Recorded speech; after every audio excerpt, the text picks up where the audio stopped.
L'intelligence, ce n'est pas les études. Ce sont des gens qui ne sont pas allés à l'école qui ont fait de nous les personnes que nous sommes aujourd'hui. On ne peut pas faire les choses seuls. L'équilibre, là, ça n'existe pas. Pour l'avenir, pour moi, ce qui va rester, ce sera toujours les valeurs humaines. L'intelligence artificielle ne peut pas être humaine. On restera toujours les maîtres. On doit se servir de la technologie ne doit pas se servir de nous.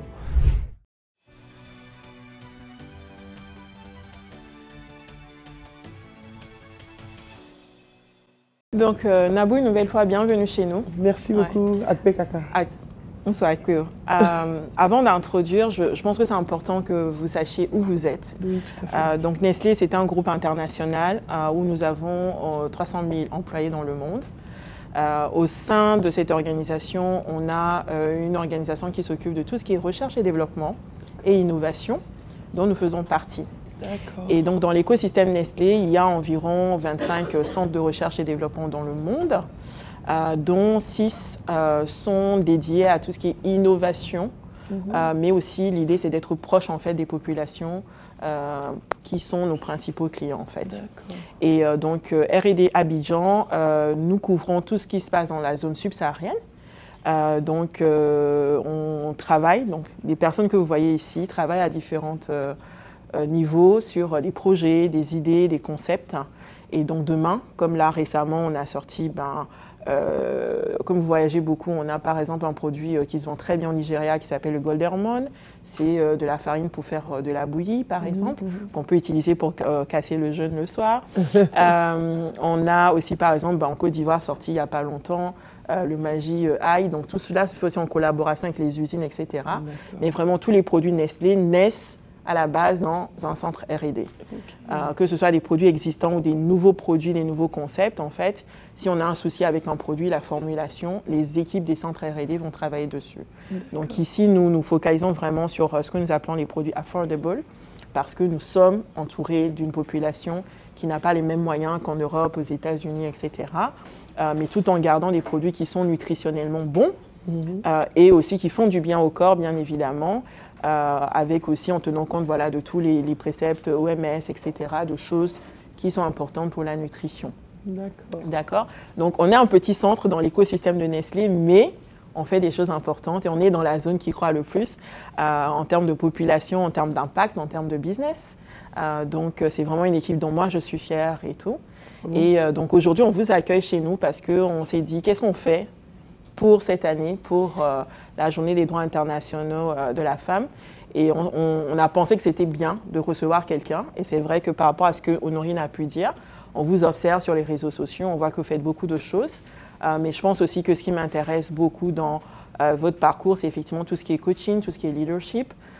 Donc, on veut échanger avec vous cet après-midi par rapport à ces thématiques-là pour voilà, en savoir un peu plus, mais aussi savoir aussi comment nous pouvons aussi avoir plus d'impact, bien évidemment, parce que moi, je reste persuadée que le développement de l'Afrique et du monde se fait aussi chacun à notre niveau, que ce soit avec les gens qui nous côtoient, que ce soit au niveau personnel ou professionnel, et qu'on crée tous des liens les uns avec les autres. C'est comme ça qu'on vient de confirmer qu'on a des liens par rapport au Togo. Et donc, on espère que d'ici la fin de l'après-midi, tout le monde aura un lien avec vous et pourra suivre et tout.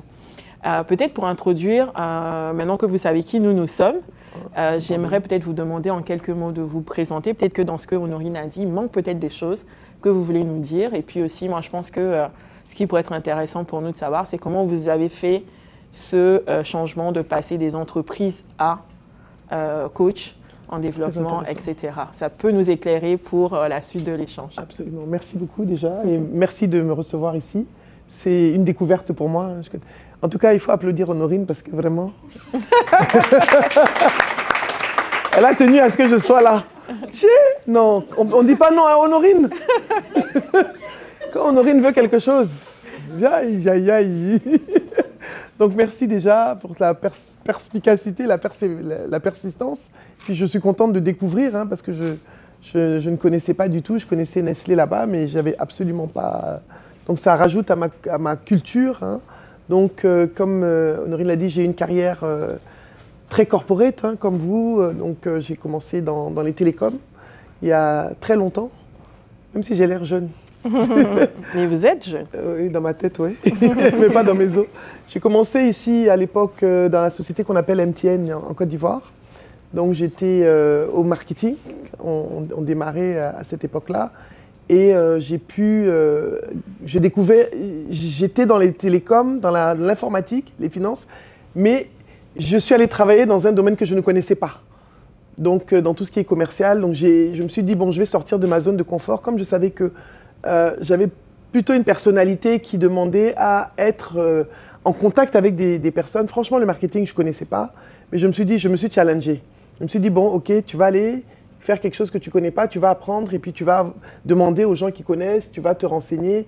Je crois beaucoup à ce qu'on appelle le learning by doing, c'est-à-dire apprendre en faisant, et aussi, je crois, au fait de questionner les gens qui sont passés avant nous dans un secteur, qui connaissent les choses et qui peuvent nous apporter des éclairages, du mentorat, etc. Et donc, j'ai fait mon petit bonhomme de chemin dans le secteur commercial, marketing, après avoir vraiment peiné, appris sur le terrain. J'ai eu la chance de partir en expatriation en RDC. Donc là, je suis parti travailler, au Congo-Brazzaville d'abord, pardon, pour la société qui est aujourd'hui MTN aussi, pour être directeur commercial et marketing. En fait, j'ai été recruté comment? C'était après la guerre au Congo. Je pense que personne ne voulait aller prendre le poste. Je suis allé, j'ai passé un entretien avec un monsieur égyptien qui s'appelle aujourd'hui Naguib Sawiris, qui est un homme très connu en Afrique. Et je suis allé dans son bureau au Caire pour passer l'entretien. J'ai quitté Abidjan, je suis allé au Caire. Il dit oui, you have to come to Cairo to do your interview. Vous devez venir à Cairo pour faire l'interview. Il dit ok. Donc j'arrive au Caire, je suis allé là-bas. Et il me dit ok, are you ready to take the job? J'ai dit oui. How much do you want? Combien vous voulez? J'ai dit, il a trop vite dit oui. J'ai dit En fait, j'avais compris que comme il y avait la guerre, personne ne voulait aller. Donc, je me suis retrouvé à Brazzaville et puis j'ai l'habitude de faire des startups, des opérations de startup, des opérations qui démarrent avec une équipe projet en fait, où on était un directeur commercial, un directeur marketing. Et là, j'étais plus marketing, il fallait encore apprendre la fonction commerciale sur le terrain.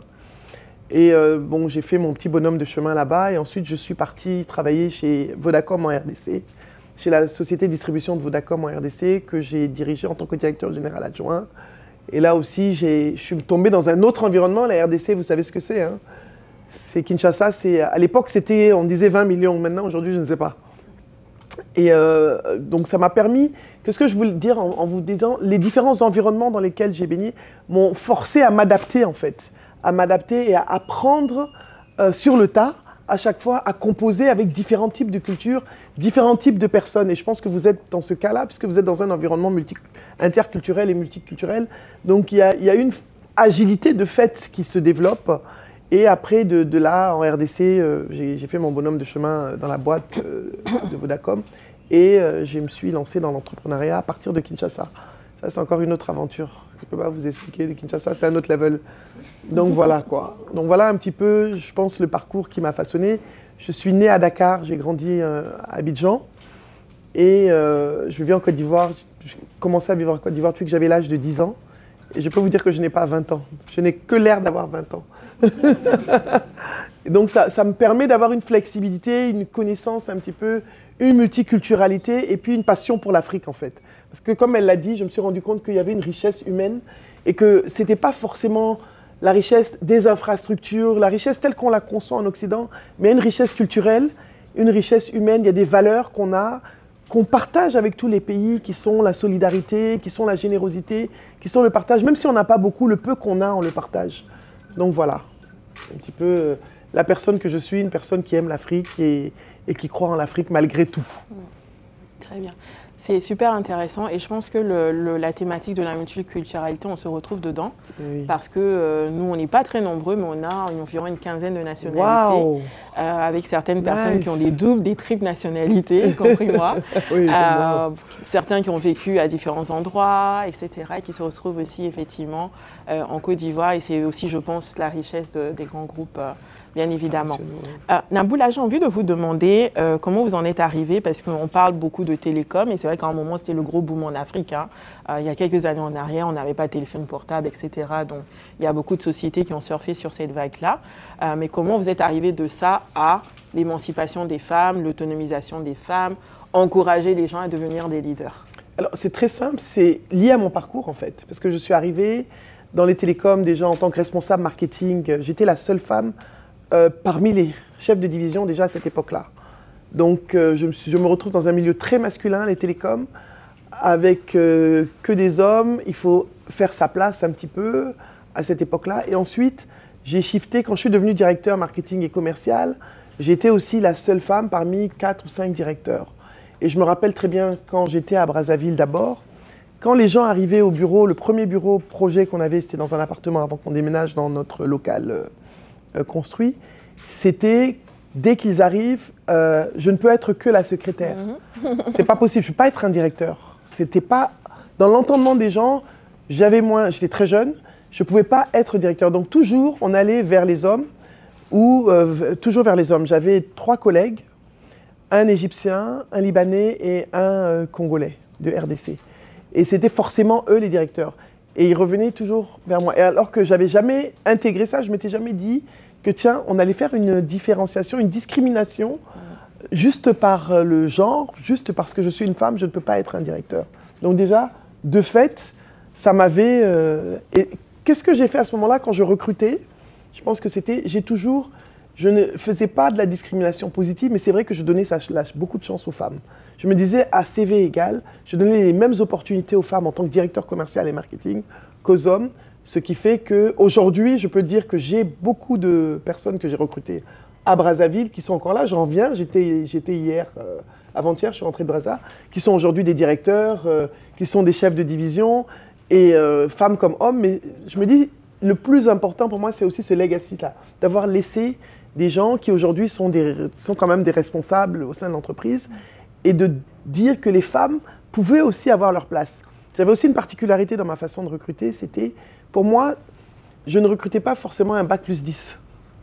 Parce que pour moi, je me dis, on apprend, c'est la volonté, l'engagement. Je me disais, bien sûr, il y avait un minimum, un bac plus 2, 3, mais la volonté et l'engagement de la personne. Et c'était des nouveaux métiers à l'époque. Hein. Le télécom était un nouveau secteur. Donc les gens qui avaient la volonté d'apprendre, de se former, de se développer et de donner le maximum d'eux-mêmes. Donc ça fait que j'ai recruté très jeune. On avait à l'époque, je me rappelle, il y a un moment où on avait une moyenne d'âge de moins de 30 ans, de 25 ans dans les différentes entreprises. Dans ce secteur d'activité, 25-30 ans, je ne sais plus. Donc ça, c'est ça qui m'a d'emblée mis dans le moule. Je suis là, je suis la seule femme. Qu'est-ce que je peux faire pour soutenir les autres femmes? C'est leur permettre de rentrer. Et vraiment, aujourd'hui, je suis contente de voir qu'elles sont directrices marketing, elles sont responsables de départements, etc. Pour moi, c'est quelque chose qui est important. Donc, et je me suis rendu compte à chaque fois qu'il y avait quand même des discriminations, d'une certaine façon, en tout cas plus en Afrique centrale qu'en Afrique de l'Ouest, hein, d'ailleurs, par rapport à la position de la femme. Moi, l'Afrique centrale, c'est comment? Tout le monde est chrétien, mais en fait, c'est des talibans chrétiens. La femme a une place très, très définie.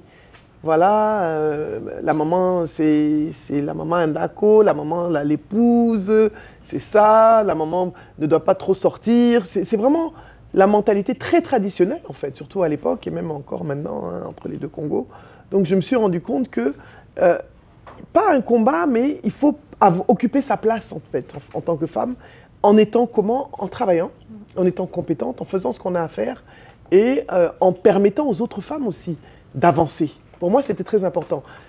Je n'ai jamais aimé qu'on dise « Ah, c'est la seule femme, tu es la seule ici ou tu es la première ». Je ne dois être ni la dernière ni la seule. Ce qui est intéressant, c'est aujourd'hui de me dire que voilà, il y a des Priska, il y a des Linda, j'en ai plusieurs qui sont là et qui sont des femmes que j'ai formées et que j'ai recrutées et qui sont là aujourd'hui et qui sont ce que j'étais. Donc je ne suis pas la dernière, voilà. Voilà un petit peu peut-être le fil rouge. Ce qui vous a amené à... Le fil rouge, mais aussi l'histoire de ma famille, parce que je viens d'une famille de femmes qui sont très engagées déjà à la base. Hein. J'ai des tantes qui ont toujours mené le combat féministe au Sénégal, qui ont été parmi les premières psychologues du Sénégal. Donc j'ai toujours grandi avec des femmes très, très battantes. Ma mère elle-même a été veuve très jeune. Et les femmes dans ma famille se sont mariées, ont été mariées très jeunes. Le mariage forcé, parce que je suis issue d'une ethnie, donc je suis Peul. Et les Peuls se marient très jeunes.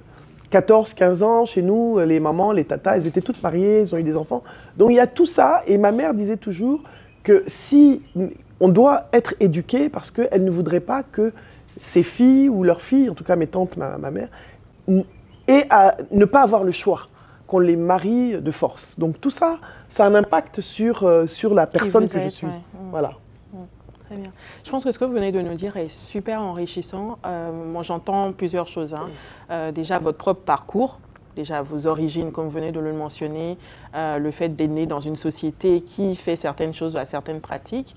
Ensuite, ce que vous avez commencé à vivre dans le monde du travail. Et c'est ça qui vous a encouragé en fait à aider un peu plus les autres. J'aimerais rebondir sur ce que vous avez dit par rapport à l'héritage, le legacy qu'on laisse, en faisant du coup un effort à votre niveau d'embaucher, de mettre en selle des femmes qui restent. On parle beaucoup, énormément de sororité, mais en même temps, on sait que des fois, comme vous avez dit, que vous ne voudriez pas être la seule et la dernière, mais il y a beaucoup de femmes qui ne sont pas forcément dans cette démarche-là d'aider les autres. Elles veulent toujours qu'on dise elles sont les premières à faire telle chose et tout. Qu'est-ce que vous en pensez? Parce que je pense, moi, aujourd'hui, en observant qu'on a encore des écarts. Je pense que ce que vous avez commencé à vivre il y a 20 ans, il y a des choses qui se perpétuent toujours, la différenciation, la discrimination sur le genre, qu'on va quelque part, moi je le vis aussi, on va plus facilement saluer l'homme à côté de moi que moi, jusqu'à ce que la personne dise « mais non, c'est elle la patronne en fait ». Bon, moi, après, ça me fait sourire, en fait, voilà, parce que, comme je dis, je fais souvent des études sociologiques, donc j'observe le comportement et je veux voir la surprise sur le visage de la personne pour lui montrer qu'effectivement, on est en train de changer les paradigmes.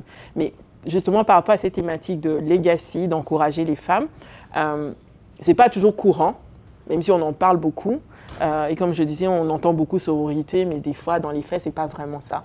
Donc, est-ce qu'il vous est arrivé d'être dans des environnements, justement, où il y avait de la compétition, de la concurrence entre femmes, des choses toutes simples, des fois, les femmes, elles ont du mal même à se dire, ou à dire à leurs collègues, « Ah, mais tu es magnifique, etc. » Parce qu'elles ne sont pas, ou elles n'ont pas aussi, en fait, été formées à encourager les autres, en fait. Donc, est-ce que c'est des choses que vous vivez? Et si c'est le cas, comment est-ce que vous nous encourageriez à faire nous mieux pour que les choses changent? Ce sont des choses qu'on vit. Bon, moi, quand je dis je le vis, mais je me dis qu'à un moment dans la vie, on finit par attirer que des personnes qui pensent un peu comme nous.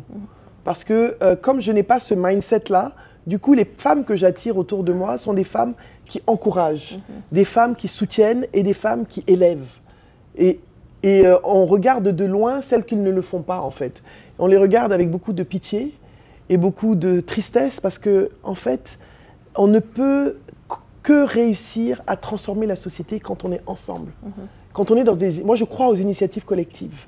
J'y crois profondément et je suis engagée dans différentes initiatives collectives. Je ne sais pas si elle a parlé, on a un incubateur, un accélérateur avec mes associés qui s'appelle Impact Hub. On est 4 femmes associées. On est 4 femmes associées depuis 7 ans. Et 4 femmes associées depuis 7 ans qui fonctionnent bien. C'est toujours, oui, comment vous faites? Mais on ne sait pas, on le fait, on est habitué. Parce qu'on on a un bon état d'esprit. On se complète, on sait que chacune apporte quelque chose. On n'est absolument pas en compétition. Et celle qui est la directrice est d'ailleurs la plus jeune parmi nous. C'est elle la directrice et elle fait un travail extraordinaire, elle est extrêmement brillante. Et pour nous, c'est déjà le mindset qu'on a déjà à la base en tant que personne. On a aussi ce qu'on appelle le Women Investment Club, le club d'investissement des femmes qu'on a monté, qui existe au Sénégal et en Côte d'Ivoire, où on est plus de 100 femmes au Sénégal et plus de 50 femmes aujourd'hui en Côte d'Ivoire à investir dans des projets de femmes entrepreneurs parce qu'on s'est dit comment est-ce qu'on peut changer la société, nous à notre niveau, qu'est-ce qu'on peut faire, contribuer, mettre notre argent, constituer notre épargne et utiliser cette épargne pour réinvestir dans des projets de femmes. Donc, il y a un moment où, quand on est dans ce mindset-là, on attire ce qui nous ressemble finalement. On regarde, ça existe, les femmes qui... Mais c'est tellement triste parce que une seule personne, moi je me dis faire les choses, et on le voit, il y a des femmes qui font des associations, pas pour soutenir réellement les gens, mais pour se soutenir elles-mêmes. Non, c'est vrai, elles font leur propre atalakou, leur publicité, leur truc. Alors qu'il y a des vrais travaux, il y a des vrais challenges à relever dans la société. On voit des femmes qui font des choses qui ne veulent pas, qui font semblant, parce qu'il y a beaucoup dans le Women Empowerment, et je l'ai dit une fois, il y a beaucoup de fake. beaucoup de personnes. Énormément. Quand je dis ça là, on va me dire qu'encore tu as parlé de qui? Je n'ai pas parlé de quelqu'un. J'ai dit seulement dans le Women Empowerment, il y a beaucoup de personnes qui sont là pour se mettre en avant et qui ne sont pas réellement là pour tirer les autres vers le haut. Si notre mission n'est pas de nous tirer vers le haut les uns les autres, que l'on soit homme ou femme ou autre, comment est-ce qu'on peut développer ce continent finalement? Comment est-ce qu'on peut réellement transformer pour impacter, pour transformer? Voilà, donc c'est un peu ça. Donc on doit continuer à se donner la main, mais ça existe, hein, les rivalités, des gens qui belittle, qui sous-estiment les autres parce qu'elles se disent « Oh, je suis à une position, donc moi, je ne dois pas… » Quel est le point? Si toi tu es là, c'est que tu dois tirer les autres pour qu'on monte ensemble. Moi, je vois, nous faisons des formations avec les mamans qui n'ont pas forcément fait des études, mais c'est un plaisir de travailler avec des mamans qui n'ont pas… Elles ne sont pas allées à l'école, mais elles sont intelligentes. L'intelligence, ce n'est pas les études, on le sait. L'intelligence, la sagesse de nos parents, elle est dans nos langues maternelles. La sagesse, les proverbes, c'est dans nos langues maternelles. Il y a une intelligence, il y a une richesse énorme. Ce n'est pas parce qu'ils n'ont pas eu l'opportunité d'aller à l'école, mais bon, ce sont des gens qui ne sont pas allés à l'école qui ont fait de nous les personnes que nous sommes aujourd'hui. Nos grands-parents, jusqu'à il n'y a pas longtemps, excuse-nous, mais nous tous, on vient du village, at the end of the day. Il n'y a pas longtemps que la ville, là, on connaît. Il faut qu'on dise la vérité aussi. Non, il faut qu'on soit conscient de certaines choses et qu'on ait l'humilité de se rappeler qui nous sommes. Et je pense que c'est ça, en fait. Se rappeler d'où on vient et qui nous sommes. En tant qu'Africain, chaque Africain a un village. Comme si je dis, oui, j'ai grandi à Abidjan, mon village s'appelle Géoul au Sénégal. Au fin fond du Sénégal, là-bas, vers Saint-Louis. Et Gandiol. Et un peu de mon petit, voilà. C'est intéressant ce que vous venez de dire et je pense que c'est important qu'on garde tout ça à l'esprit, de garder déjà de l'humilité dans tout ce que nous faisons. Parce qu'effectivement, personne n'est encore arrivé. Hein. Un président peut très vite être remplacé par un autre. Un DG peut être très vite remplacé par un autre. Donc effectivement, on a tous besoin encore d'avoir cette humilité de cœur pour continuer en fait. J'ai envie de vous demander, Nabou, parce qu'on a beaucoup vu aussi par rapport à la communication autour du 8 mars cette année, le terme « accelerate ». Yeah, accelerate. Et j'ai l'impression, hein, dans tout ce qu'on a dit, autonomisation des femmes, leadership féminin, mais bon, on va mettre aussi les hommes un peu dedans. Parce que moi, je considère que sans eux, on ne peut rien faire. Et puis, on ne peut pas faire des choses toutes seules dans notre coin sans eux. C'est impossible. Donc, leadership féminin et masculin, globalement, etc. Mais c'est comme si, quand on parle maintenant du coup de accelerate, c'est comme s'il reste encore énormément à faire. Quelle est votre vision par rapport à ça et qu'est-ce que vous pensez qui peut être le déterminant pour que nous passions en fait une autre étape où on n'aura même pas besoin en fait. Moi, il y a beaucoup de gens, je racontais ça à quelqu'un hier, les gens qui me disent bonne fête. Je dis mais bonne fête de quoi? Donc pour rigoler, je dis ok, si c'est une fête, tu me dois un cadeau, donc il faut ramener le cadeau déjà. Mais pour moi, je ne veux même pas en fait dire que je célèbre quelque chose. Pour moi, ça doit devenir quelque chose de naturel, quelque chose d'inné. On ne devrait pas, en tant que femme, réfléchir à est-ce que ce poste je postule ou pas, est-ce que mon comportement il est adéquat ou pas, est-ce que. Donc pour moi, on n'a pas besoin en fait d'une journée spéciale. Ça devrait être tous les jours et puis il devrait y avoir de l'équité, de l'égalité dans tout ce que nous faisons. Mais donc si on parle de accélérer, vous qui êtes beaucoup en contact avec différentes communautés, différentes associations, qu'est-ce que vous pensez qu'il reste à accélérer en fait? Et comment on pourrait faire? Moi, je pense qu'il faut accélérer le mindset. Tout se passe là. Si on ne transforme pas le mindset, parce qu'en fait, tu parlais de sororité, des fois, ce sont les femmes qui sont les freins au développement. Et souvent, pas seulement les femmes de façon exogène, mais nous-mêmes, de façon endogène, nous avons nos propres, tu as parlé de postuler, les femmes n'osent pas postuler, c'est une très belle analogie. Les femmes doivent briser le plafond de verre qu'on a dans la tête. Accélération ne peut pas se faire sans transformation mentale, sans déconstruction des croyances limitantes que nous avons gardées dans notre subconscient qui proviennent de nos éducations. La différence entre un garçon, vous le savez très bien, nous, on n'a pas été éduqués comme vous. C'est parce que nous, on parle beaucoup aujourd'hui, mais on sait comment on a été éduqués. Non, c'est une réalité. On a été éduqués, moi je sais qu'on ne m'a pas éduqué à regarder quelqu'un dans les yeux. Nous toutes. Nous toutes. On ne nous a pas dit, on nous a dit tu ne regardes pas quelqu'un comme ça. Mais aujourd'hui, ne pas regarder quelqu'un dans les yeux, dans un environnement professionnel, your career is dead, ta carrière est morte. Tu es finish. Tu dois pouvoir montrer que tu as de l'assurance. Quand on parle du manque de confiance en soi des femmes, c'est lié aujourd'hui à à notre éducation familiale, à la façon dont on a grandi, à la façon dont on veut que les femmes soient prêtes. On est préparé pour être des épouses, excusez-nous. Tu as beau faire tout, aujourd'hui, jusqu'à aujourd'hui, tu as beau faire tous les diplômes du monde, si avoir tous les postes du monde, on te rappelle toujours, si tu n'es pas marié, on te rappelle que tu n'es pas marié. Si tu n'as pas d'enfant, on te rappelle que tu n'as pas d'enfant. Comme si la femme est toujours définie par rapport au rôle qu'elle a vis-à-vis de la société et toujours par rapport à un homme. Tu es toujours la fille de, la femme de, l'épouse de et la mère de. Et c'est ça qu'il faut déconstruire pour accélérer et se dire que la femme est un humain à part entière. En tant que personne, qu'elle ait ou pas d'enfant, c'est son droit. Qu'elle n'ait pas envie de se marier, c'est son droit. Ça ne doit pas la définir.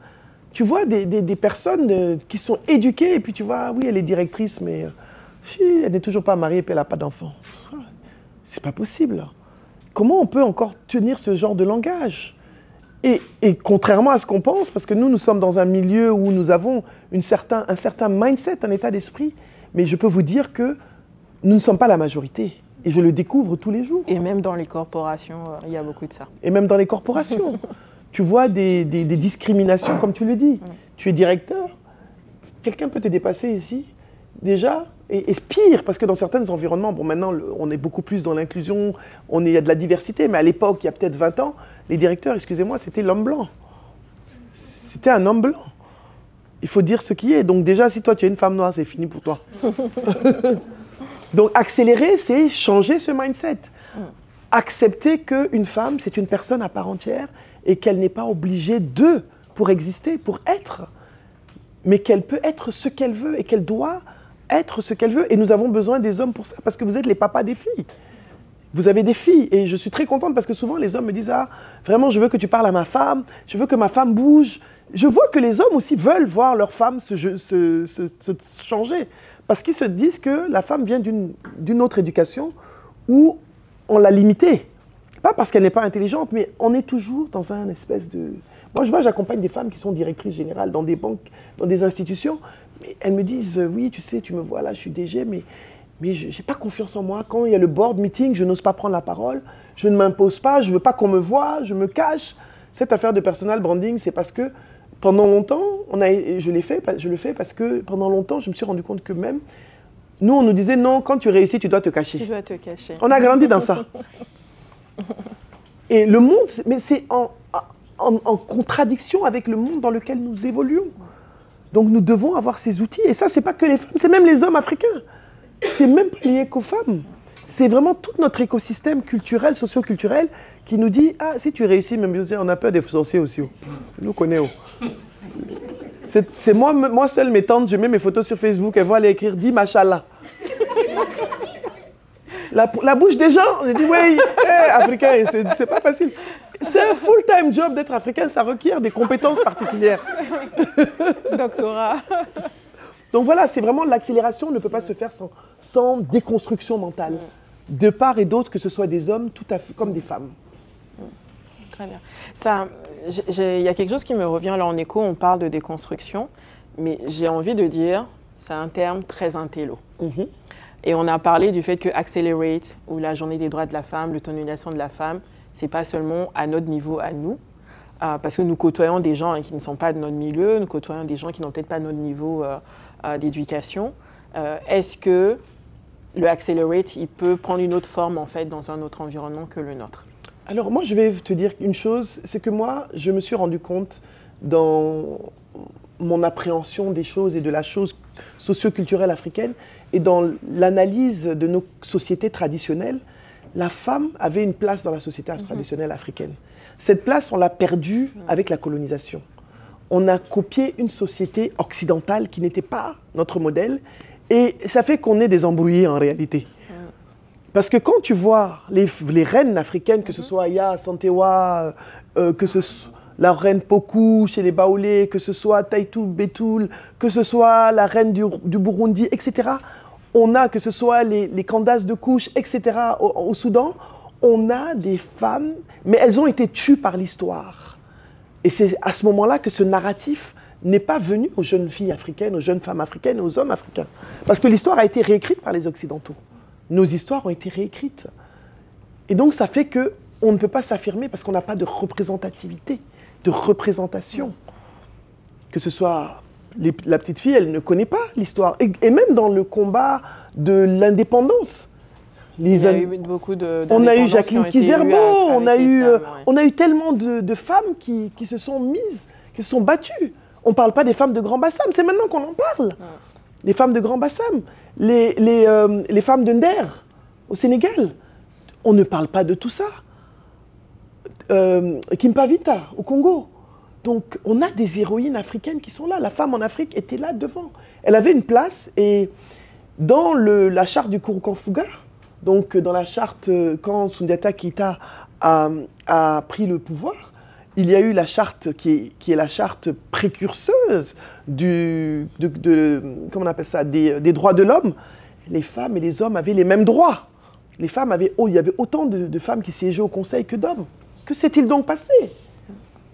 Comment est-ce que nous sommes passés de cette société qui donnait sa place à la femme, sans que ce soit ostentatoire? La femme avait sa place, elle était là, elle savait donner sa force, l'homme avait sa force, on savait qu'il y avait des différences physiques qui font qu'on ne peut pas avoir les mêmes choses. Il y avait une égalité de fait différente, parce qu'on savait que la femme, on respectait le cerveau de la femme.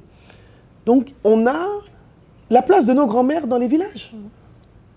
Nos grands-mères avaient des places, ce sont les matriarches, on les respecte.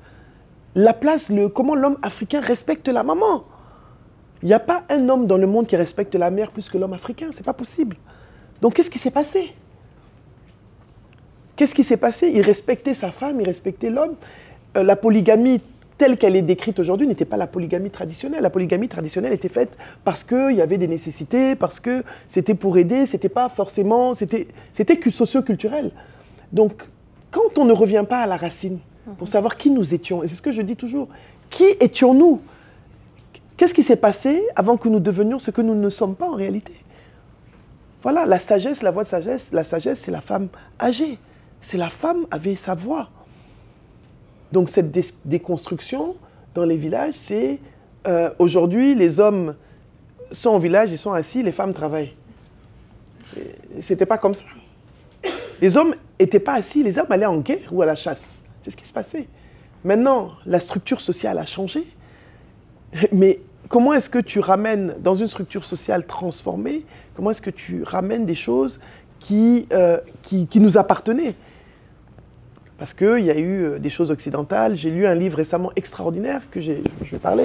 C'est le livre d'une écrivaine camerounaise qui s'appelle Emily Boom, qui parle un petit peu de ça et qui raconte comment, quand dans un village de pêcheurs, ça s'appelle le rêve du pêcheur, un village de pêcheurs, les gens se suffisaient à eux-mêmes avec ce qu'ils avaient. Mais quand les appareils occidentaux sont venus, les gens ont commencé à prendre des crédits, ils ont commencé à découvrir, aller boire l'alcool au bar, avoir des besoins qu'ils ne connaissaient pas. Donc il y a quand même toute une destruction de notre structure familiale, structure sociale de base, qui fait qu'on est perdu.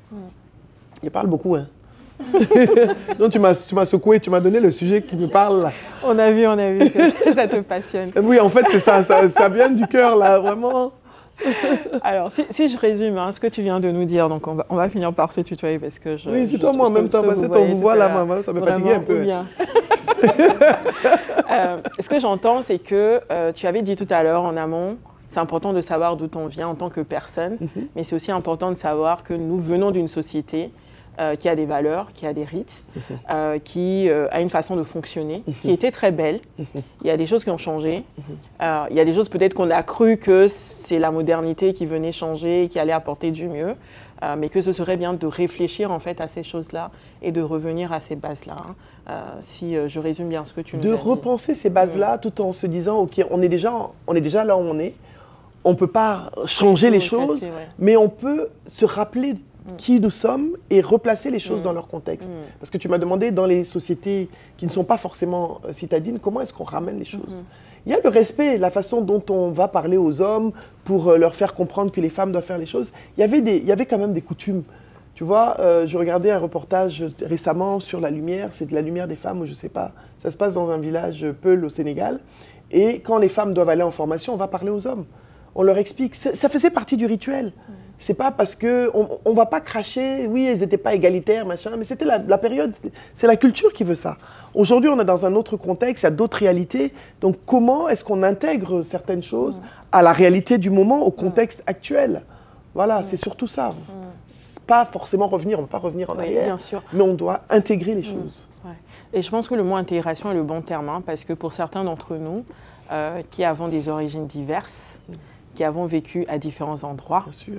À la fin de la journée, ce qui est important, c'est de pouvoir s'adapter, c'est de reconnaître et de comprendre aussi les codes dans lesquels on est.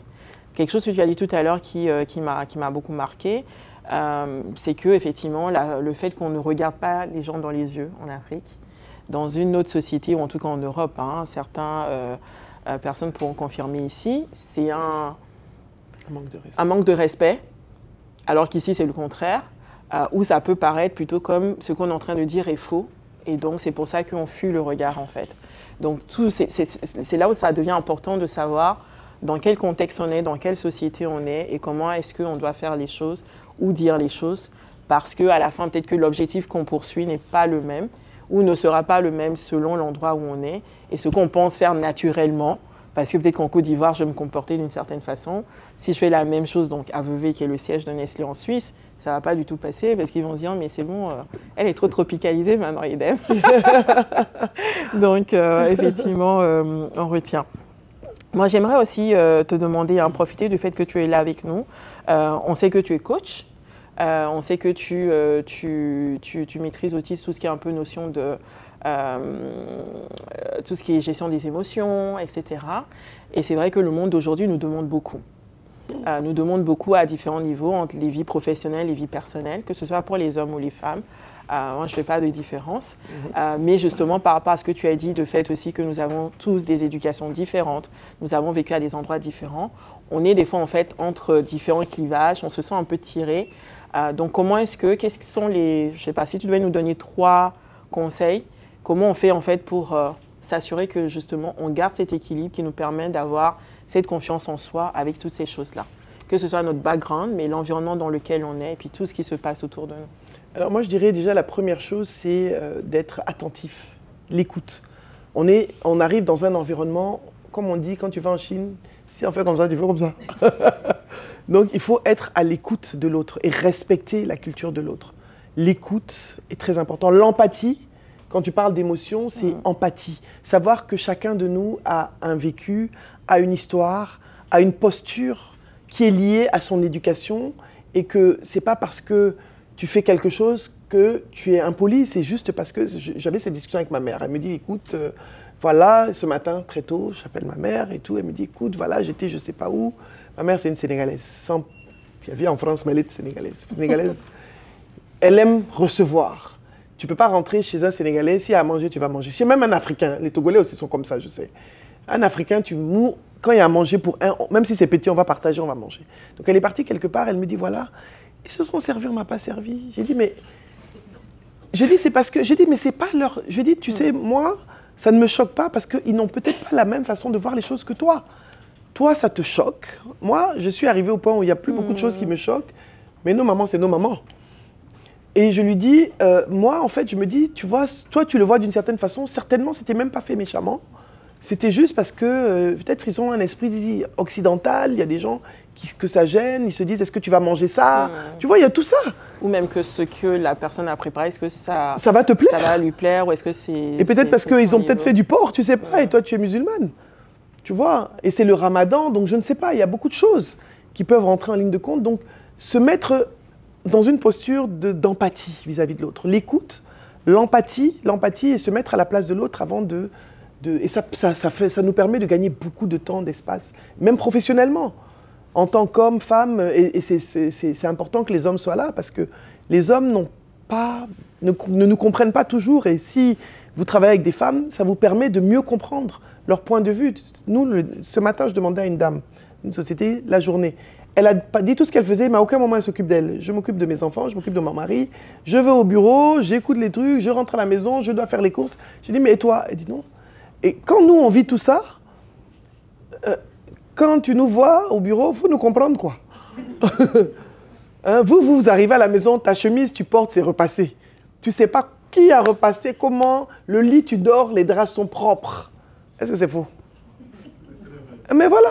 Donc vous voyez, mais c'est ça là, c'est nous, on doit gérer ça. Ce que tu vas manger, nous, on est assis, tu es assise dans ton bureau, en train de penser à un problème de travail, on va commencer à t'écrire, on mange quoi ce soir? Tu es même énervé, tu dis, mais c'est qu'elle l'a fait? Toi, tous les jours, tu prépares, tu vas me demander encore on mange. Madame, il n'y a pas d'huile. Le gaz est fini. Le gaz est fini. Le gaz finit toujours à la même date, mais on ne sait jamais que ça va finir. Non, vous ne pouvez pas comprendre ce qu'on vit. Alors, au bout d'un moment, je me dis, les hommes comprennent. Quand ils disent on est émotive, on n'est pas émotive. On n'en peut plus, des fois. On n'en peut juste plus. Et puis, on est juste des êtres humains. Donc, on essaie de gérer ce qu'on peut. Et souvent, on a la charge mentale où on ne l'exprime pas. Et c'est pour ça qu'il faut s'exprimer. Les émotions, il faut les gérer, mais il ne faut pas les garder. Ou les ignorer. Parce que les émotions envoient des messages. Et quand on est un manager et qu'on a de l'empathie, on peut comprendre la personne.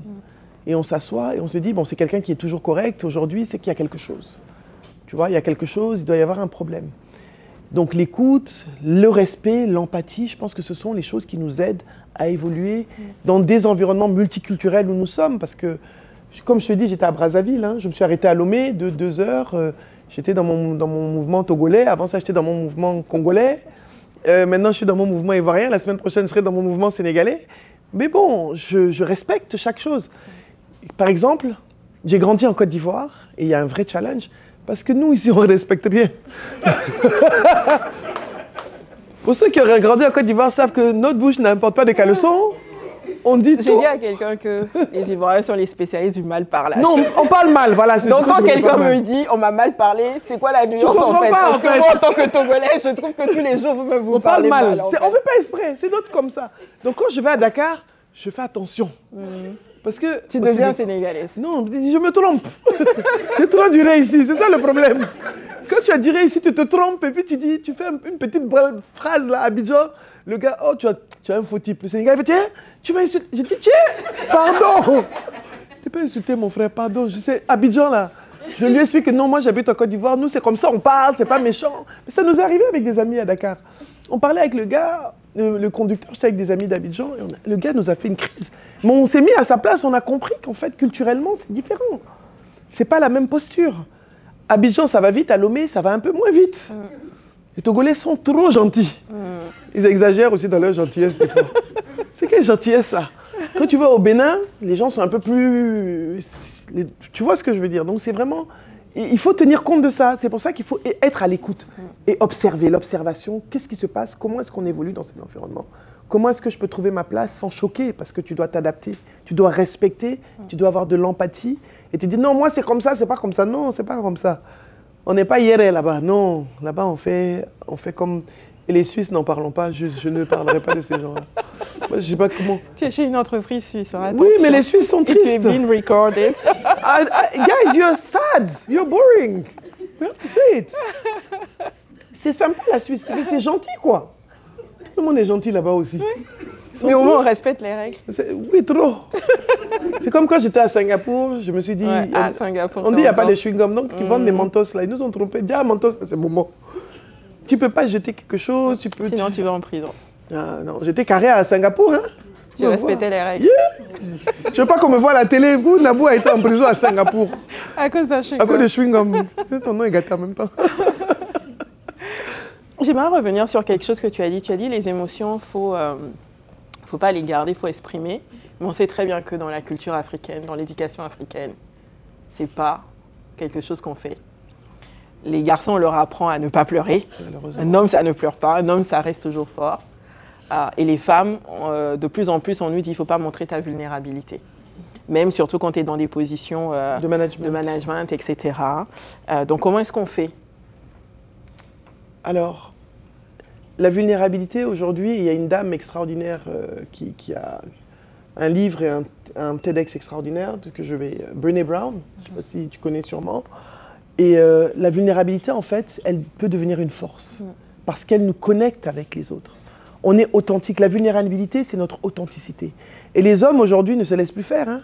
Il y a des hommes qui disent « Non, moi, je vais pleurer. Oh. Non, ça me fait mal, je pleure. J'ai gourmand, je pleure. » Non, tu as un gourmet et puis on dit tu es garçon, tu dois faire le cul. Puis gourmet des garçons, ça fait mal. Non, donc la vulnérabilité, c'est quelque chose qui nous permet de nous connecter à notre authenticité et de connecter avec les autres parce que ça les rappelle notre humanité. Notre humanité, c'est très important. Et c'est vrai qu'on nous dit ça. C'est comme ma mère qui dit à ma sœur, quand elle a accouché il y a quelques mois, non, il ne faut pas faire de péridurale et puis il ne faut pas crier. J'ai dit, mais Joe, ça fait mal. Que non, les femmes, tu sais, les vraies femmes, quand tu accouches, j'ai dit, tu as menti, moi j'ai fait péridurale bien. J'ai dit à ma soeur, il faut faire. Donc, il y a tout ça où on ne veut pas que tu montres que tu souffres. Tu dois toujours avoir l'air impassible. C'est pas possible, on est des humains. L'air impassible parce qu'on se dit que non, ça veut dire que tu as de la force. Et en fait, à un moment, tu pètes un câble si tu ne te libères pas. Tu ne peux pas dire à quelqu'un qui a une douleur de ne pas en parler, de ne pas le partager. Et c'est pour ça que je dis, on ne parle pas de santé mentale, mais on doit en parler en Afrique. On doit en parler, on a besoin d'être accompagné quand on a besoin. J'ai une amie qui dit on doit normaliser l'accompagnement psychologique. Ouais. Moi, quand j'ai des gens qui viennent me voir, je leur dis Joe, ouais, je suis coach, je suis pas psy. C'est pas coach. C'est pas pour moi. Oh. Non, je leur dis carrément, tu sais, dans la vie, chacun doit connaître son travail. Je ne peux pas. Quand ça me dépasse, je dis Joe, il faut me laisser. Je référence des psys parce que chacun doit faire son métier. Je n'ai pas les outils. Donc, mais on doit pas se dire que c'est pas parce qu'on est fou qu'on va chez un psy. Africain, dès que tu vas chez le psy, il est fou. Oui, il est fou. Non, alors qu'en fait... Ou c'est une maladie de blanc. C'est pas une maladie. On a beaucoup de choses. On est dans une génération qui est à cheval entre nos parents qui sont des personnes qui sont nées avant l'indépendance, pratiquement. Beaucoup de nos parents sont nés avant l'indépendance. Et nous qui sommes nés après les indépendances. Et on a tout ça là qu'on doit gérer en fait. Cette intégration n'est pas évidente. Hein. Culturellement, c'est pas évident. J'ai une amie qui dit toujours que tous nos parents ont besoin de thérapie et nous avec. C'est vrai. Non, c'est une réalité qui est là. Parce qu'eux, ils sont ancrés dans certaines choses. Et nous, on a vu le monde. Aujourd'hui, vous êtes chez Nestlé, vous êtes là, vous êtes avec des gens de toutes sortes de pays. Tout ça là, tu dois t'adapter à certaines choses. Tu vois, on ne peut pas être... On est 10 ans en avance. On est en avance par rapport à... Vous comprenez ce que je veux dire? Donc tout ça, ça demande quand même de l'accompagnement. De l'accompagnement et ça a un impact sur nous. Ça a un impact sur les personnes que nous sommes. Donc on ne peut pas nous dire de taire nos émotions. On peut nous demander de les gérer. Et c'est pour ça qu'on fait beaucoup de gestion des émotions aujourd'hui. On accompagne les gens dans la gestion des émotions. On le fait régulièrement, on a des formations, on a même sur nos plateformes de formation. Et il faut que je fasse un peu mon atalakou quand même. Donc, c'est important que les gens comprennent que les émotions nous renseignent, nous donnent une information. Et les émotions motrices principales, la peur, la tristesse, le bonheur et la colère et la joie, les principales, quand on les ressent, dans une situation de communication, justement on parle de communication transformationnelle, de prise de décision, il y a des... Quand je suis trop content, je peux te donner l'argent même que je n'ai pas. Donc il faut faire attention, prise de décision, qu'on soit en joie ou en tristesse. Comment est-ce que je réagis? Comment est-ce que je peux apprendre à communiquer mes émotions sans agresser l'autre? Tout ça, c'est... On réalise que ça s'apprend, qu'il y a un accompagnement pour ça et qu'on peut développer ses compétences. Moi, j'étais quelqu'un, je me rappelle, en début de carrière, je ne suis pas la personne que j'étais là. Moi, j'étais insupportable. C'est niveau émotion, gestion des émotions, zéro. Hein. De toute façon, j'ai crié. J'ai même déjà giflé mon supérieur. Ça, je ne peux pas dire ça. Il va me regarder. Hein. Il était avant à MTN ici, là. Et c'était vraiment... tout ça, c'est ce qui m'a amené où je suis aujourd'hui. C'est mon parcours qui m'a construit, en fait. Et je dis toujours, la personne que j'étais, je ne suis pas la même personne parce que tout ce qu'on vit nous forme. Tu vois, on dit coach, c'est vrai, il y a la formation, mais en fait, quelque part, nous qui sommes dans l'environnement professionnel, c'est pour ça que j'aime beaucoup le parcours professionnel et en entrepreneuriat. J'ai dit aller travailler en entreprise. L'entreprise forme. L'éducation que tu as dans l'entreprise, parce que tu ne choisis pas les gens avec qui tu es. Ça, c'est un MBA en soi-même. Non, tu as déjà le diplôme. Et tout ça, ça nous forme à travailler, à vivre en société, interagir avec les gens. C'est là où on développe des soft skills, des compétences douces. On développe malgré nous. On ne les a pas apprises à l'école. Et mon plaidoyer, c'est vraiment comment est-ce qu'on peut introduire ça aujourd'hui dans les curricula? Comment est-ce que les jeunes femmes, les jeunes hommes peuvent être sensibilisés? Moi, je suis allé au lycée, accompagner les jeunes filles du lycée des jeunes filles d'Abobo. J'ai fait de 6e, elles étaient de 6e à la 3e, je crois, seconde. On a fait des exercices, on a passé une journée sur tout ce qui était intelligence émotionnelle. Mais tu te rends compte que, même sur la prise de parole, quand on travaille à ce niveau-là, on va avoir du changement. Et là, je dois aller au lycée d'Agboville aussi. Moi, franchement, ce qui m'intéresse, c'est vrai, c'est bien d'être avec vous, mais ce qui est plus intéressant pour moi, c'est d'aller là-bas, sur le terrain, avec ceux qui ont réellement besoin de nous. Vous avez besoin de moi aussi, ça, d'accord? Vous avez l'argent, ils n'ont pas. Non, ils me veulent là-bas aussi. Je prends chez vous et puis je vais là-bas donner cadeau. C'est important, il faut qu'on puisse give back aussi. Et je pense que chacun de nous ici présent avec nos exercices, je dis toujours à mes clients, allez dans vos anciennes écoles. En tant que jeune homme, que jeune femme, que professionnel, femme, jeune ou moins jeune, partageons nos expériences. C'est ce que nous, on peut faire. Ils n'ont pas vu des gens comme vous, ils ont besoin de vous voir. Repartons à la source. Et ça, c'est notre façon de donner aussi à nous. Parce qu'ils ont besoin de nous tous. Ce n'est pas moi seul, c'est nous tous individuellement. On doit chacun repartir, collège, lycée, voir, ah voilà ce que je fais, mon parcours. Ils n'ont pas besoin qu'on leur parle de gros français, juste leur raconter notre histoire, notre parcours. Et ça leur suffit, ça leur donne de l'espoir. Ils vont se dire, ah, je peux être là et je peux arriver là aussi. Voilà. Une question que j'ai envie de te poser, Nabou, avant que peut-être on va donner la parole à mes collègues pour faire un Q&A. Tu voyages beaucoup. Or, je sais que tu as des enfants. Ils sont vieux. Et tu voyages depuis longtemps. Ils sont déjà vieux. Plus jeunes. Mais ça nous intéresse aussi ici, parce qu'on est une population aussi qui voyage ou qui pense mobilité professionnelle aussi. Absolument, c'est important. Comment est-ce que, c'est quoi tes astuces, comment tu gérais tes fils quand ils étaient plus jeunes et qu'ils étaient du coup moins autonomes?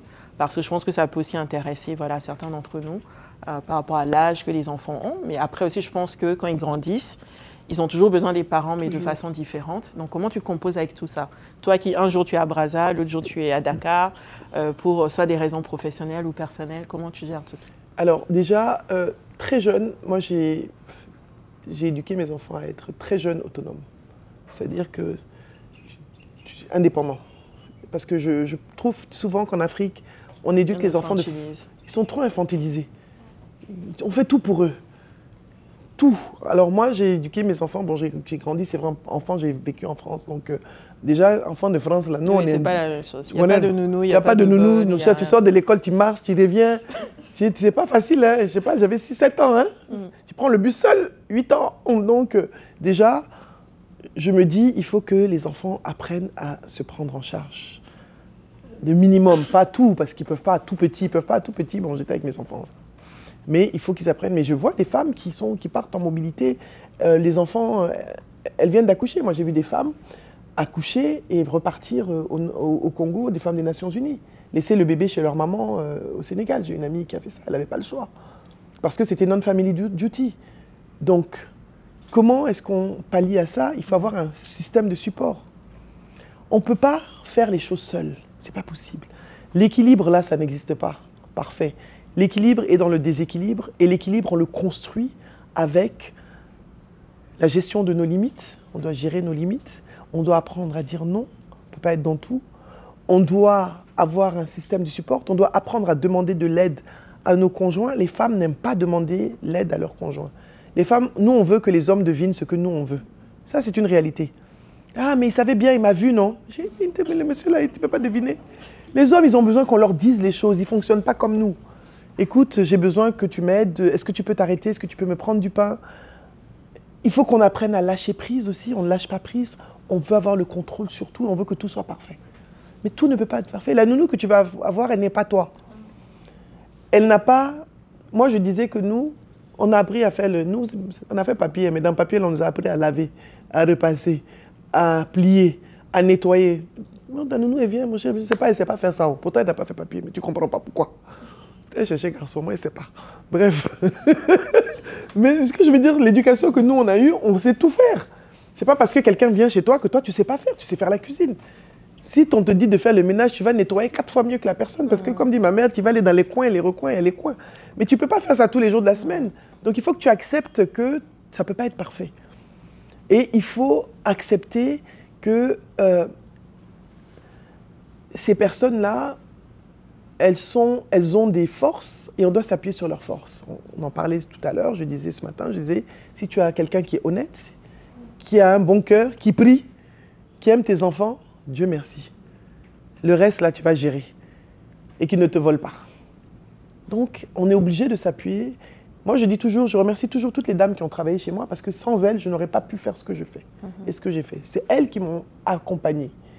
Vraiment accompagné, je leur donne cette place et je me dis, ce sont des assistantes aussi de maison qui sont là pour nous soutenir. On a besoin d'aide. On a besoin aussi d'avoir dans notre environnement familial. Moi, j'ai des amis quand je ne suis pas là. Mes amis vont prendre mes enfants. Mon fils, j'ai un fils qui est autiste, il est là, qui va prendre mon fils. Elle passe le dimanche avec. Je sais qu'il n'est jamais seul. Il y a toujours quelque chose parce que j'ai montré que j'avais besoin. J'ai besoin que vous soyez là. Mais tu ne peux pas jouer à la grande go, non, je n'ai pas besoin de quelqu'un. J'ai besoin. Oh. Et c'est ce support système-là qui m'a aidé, en fait. C'est pas que... Et le temps de qualité qu'on passe avec les enfants. Je dis toujours, quand on était enfant, vous vous rappelez, il y avait les tontons, les papas, ils rentrent du travail, ils ne parlent pas avec les enfants. Pourtant, ils sont dans la maison tous les jours. Il n'y a pas de communication, il n'y a pas de lien. Le temps de qualité avec les enfants, c'est créer un lien, une connexion. Communiquer avec les enfants pour que nos enfants, quand ils ont quelque chose à dire, c'est à nous qu'ils vont le dire. Quoi qu'ils fassent. C'est important. Ce n'est pas la quantité du temps, mais la qualité du dehors. Voilà. Ça, tu connais, les parents disent ça, il faut qu'ils aient envie de nous parler. Mais si nos enfants ne sont pas capables de nous dire les choses à nous, il y a un problème. Ça veut dire qu'on n'a pas créé ce lien, cette connexion. Donc il faut le lien. Et le lien, ce n'est pas la présence, être là assis tous les jours qui fait le lien. Hein. C'est la communication, ça se construit aussi. Il faut faire des activités avec eux. Ce n'est pas la permanence, mais la qualité du temps. Moi, je dis toujours, la qualité du temps qu'on passe avec ses enfants est plus importante que la quantité. Moi, j'ai vu des oncles à moi qui étaient là en permanence, mais leurs enfants ne les connaissent pas. D'ailleurs, on a vu pendant le Covid, les parents ont découvert, il y a des enfants qui ont découvert leurs parents, leur père. Non, le Covid, ça reconstruit, ça détruit ou reconstruit des familles. Ça a mis à jour beaucoup de choses, parce qu'on était tous ensemble, les uns avec les autres. Obligé d'être ensemble. Obligé, on n'avait pas le choix. Donc il y a vraiment le temps de qualité, le système de support, la communication, et puis aujourd'hui, on a de la chance. On a des outils qui nous permettent de communiquer à distance, vidéo call, etc., les WhatsApp. Donc tout ça nous permet de garder un lien avec la famille, avec les enfants. Et bon, maintenant, mes enfants sont déjà vieux, donc ça, ils sont déjà des hommes, mais ils ont toujours besoin. Il n'y a pas d'âge, en fait. Même vous, les vieux, là, vous avez besoin de vos mamans. Tu vois? Ils avouent. Ils ont dit oui. Vous avouez, non? Voilà un petit peu. Très bien. Donc, ce que j'aimerais proposer maintenant, c'est que ce soit un peu moins toi et moi qui bavardions. Mais on va donner un peu la parole à nos collègues, à savoir qu'en fait, ce qu'on a en ligne, on a deux sites en fait. On a un site... Est-ce qu'ils me voient même? Normalement, ils nous voient, oui. Vous me voyez, non? Je suis jolie.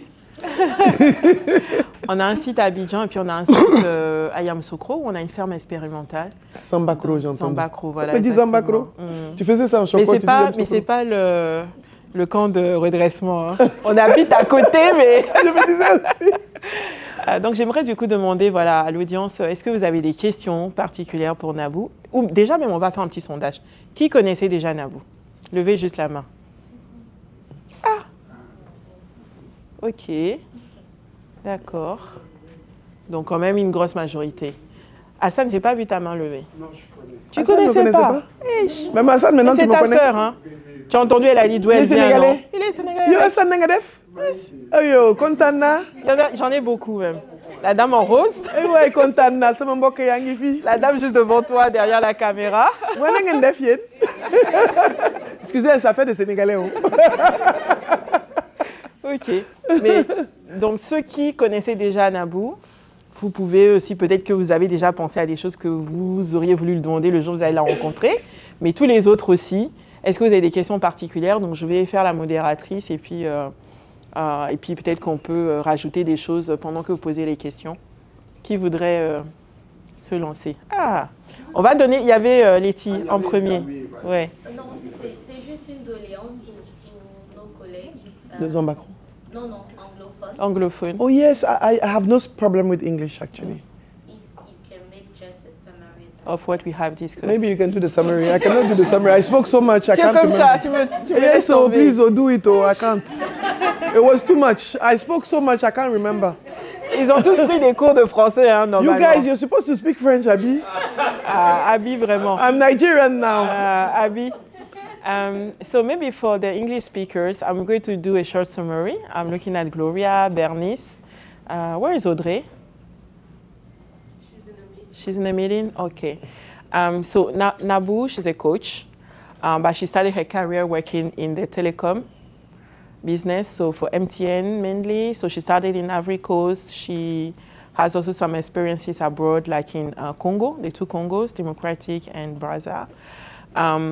She has quickly learned that wherever she was going to, there was a kind of difference in treatment because she was a woman. She has a background in IT and science, and that's how she started working. But she has started kind of like becoming marketing director where she needed to talk. And wherever she was going, she was seeing the difference in treatment, like people who come and mainly talk to her colleagues because they were males, while she's the director in charge. She's the DG, and they were talking to someone else. That drove her to thinking about how can she make things different. How can she help people around her to know that a woman equals a man and that we can all do the same thing? So in the conversation we had, we talked about her origin. So she's from Senegal. She's from the Peul population. And so we were also saying that when you look at your origins, it's kind of like put some layer already on you on the education, your background, the society from which you are coming from. Then on top of that, you add your education. Then you add the professional life and all the people you have been meeting, being in your country, where you are born, where you have lived, etc. So herself, she has lived in France, in Ivory Coast, in many different countries. So the conversation was around how do you cope with all of that? How do you really accelerate? Because that's the topic of the year for the International Women's Day. Mm-hmm. Is there really a need to accelerate? So if I can summarize some of the key learnings is that you need first to be yourself. You need to adapt yourself because the world is moving fast, but you also need to think about where you are coming from. Because today, if you are talking of differences in the way women are treated versus men, in the past societies, when we talk about the Empire du Ghana, Empire du Mali, etc., when you talk about Sundiata Keita, we have plenty of women that have been also queens. Yeah, Santiwa in Ghana, we have Reine Pokou in Ivory Coast. There was no difference in treatment. If they were queens, it means that there was no difference in the society. But today we have kind of missed that. It could come from the colonization. It could come from other things. But we need sometimes to go back to those things and think of the values we had in our society and in our traditions and kind of integrate that in the way we are living. Then one question I asked her was, how then do we accelerate? And she said accelerating is also about ourselves, how we grow, how we learn to grow, how we are still open to learn. But then in the environment we are living in, we also need to express our emotions. This is something that in Africa we don't do much. Little boys are told you cannot cry when you are hurt because you are a man. Women, if they cry too much, then it's something else also. We are kind of told and educated to always hold things inside. But at the end of the day, this is not always beneficial to us. We can easily blow up. But when we are also working, it's important then to use empathy, to know yourself, and to be curious about how the other is behaving or understanding what is happening. And it's also okay to be vulnerable. It's okay to show your emotions, whatever the position you have, being a manager or no. It's important to keep that. Otherwise, at the end of the day, you become a kind of robot without any emotions, but that's not the aim of the universe. So we need to kind of work with that. So we just ended on which advice you will give us to be able to manage also our personal life and our professional life, especially for ladies, because she's a mom also. And so she was saying that when kids are young, the sooner you can help them, support them to become autonomous, the better it is. Because our society tends to always protect them a bit too much. But then being autonomous helps them to become better adults, but it also helps you as a parent to be able to delegate more, to be able also to do other things. And at the end, what is important is to have a support system, being your friends, being your colleagues, being your family, to not hesitate to ask for help. And that's also a bit how we show vulnerability. If you need also some help because you need to manage better your emotions, going to a psychologist, going to a therapist, it's okay to do it. We know in Africa, people will tend to say, it means you are getting mad. That's not the case. But more and more we are observing that we need to talk also about mental health, and your mental health prevention also goes along with the support system you have. It can be people, but it can be also your own truth and faith that you have inside. So it's also good if you're a believer to pray, because that's also kind of your support system, and that's all the things that we need to kind of like survive in the current society. You're good. I'm good. I didn't. You're excellent. You should clap for her. I couldn't have done it better than that. You're welcome. Thank you so much. So I think we are going to open now the conversation more to taking questions from you. So I also did a survey on people who knows Naboo, because we can see her on social media, etc. She does a lot of things, many things. So and I have a YouTube channel. Please subscribe. That's what I have to say. Who has a question? Who would like to go first? So you said you had a comment, but did you have a question? Ah, okay. Then go ahead, and then the second in the row was Hassan. Donc, merci encore pour votre présentation et pour ce discours inspirationnel que vous avez partagé. Je vous suis sur YouTube. Je t'aime déjà. J'aime ton affaire. Tu es une charismatique, tu es une charismatique. Donc, j'ai vraiment ressenti beaucoup plus de charisme en vous, parce que comme vous l'avez dit souvent, il y a du fake, il y a des gens qui jouent un rôle, mais là, c'est tellement authentique, parce que ça fait pas du tout. Un peu trop aussi, ah, je diminue ça un peu aussi. Trop, c'est trop. Par rapport à l'accélération, vous avez parlé d'accélération du mindset. Absolument. De manière pratique et pragmatique. Qu'est-ce qui pourrait être mis en place pour pouvoir continuellement être dans cette évolution de mindset?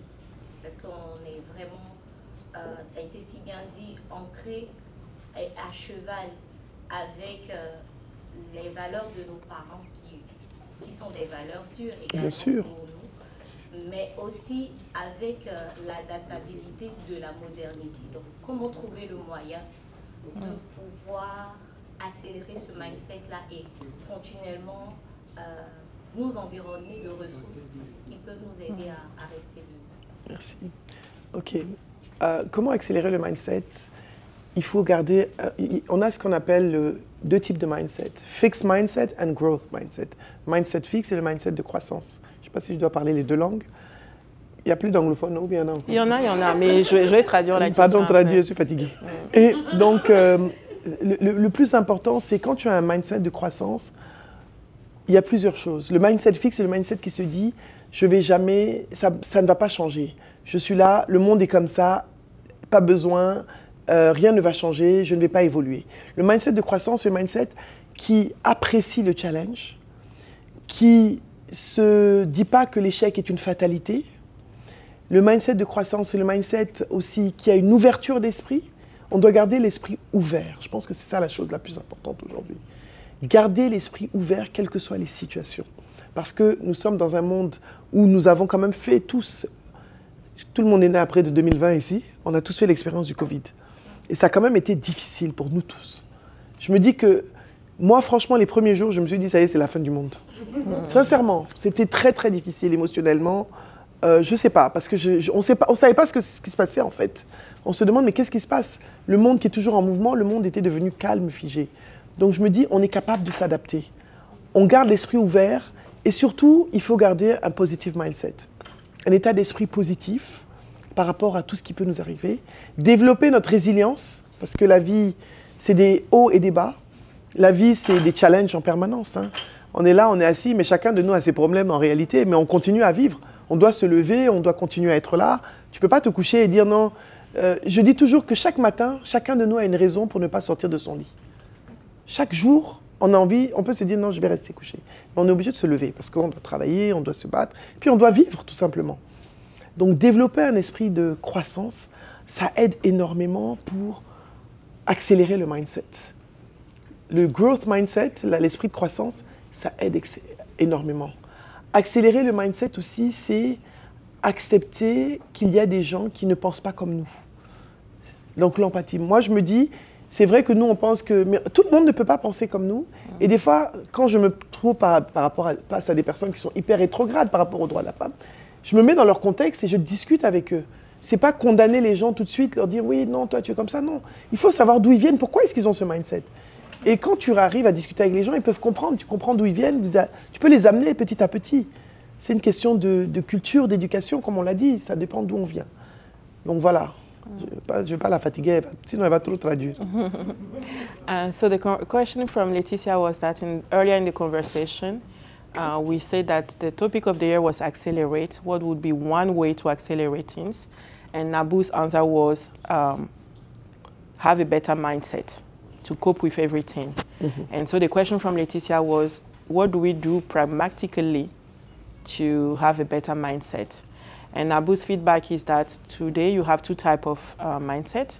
You have a fixed one, which is like, I won't say pessimistic, but it's just like, okay, I just leave things the way they come, and that's all. But then you have the growth mindset, where you position yourself already about, I'm going to learn, I'm going to be open-minded, I'm going to be curious, and I'm going to show empathy and understand people's behavior and positions, because people may not always think as you, but what you need to do is to get to their level, understand why, because like we said before, we are all made of different education background, surroundings, environment, etc. So that is what sometimes make people think differently from us, and it's just okay.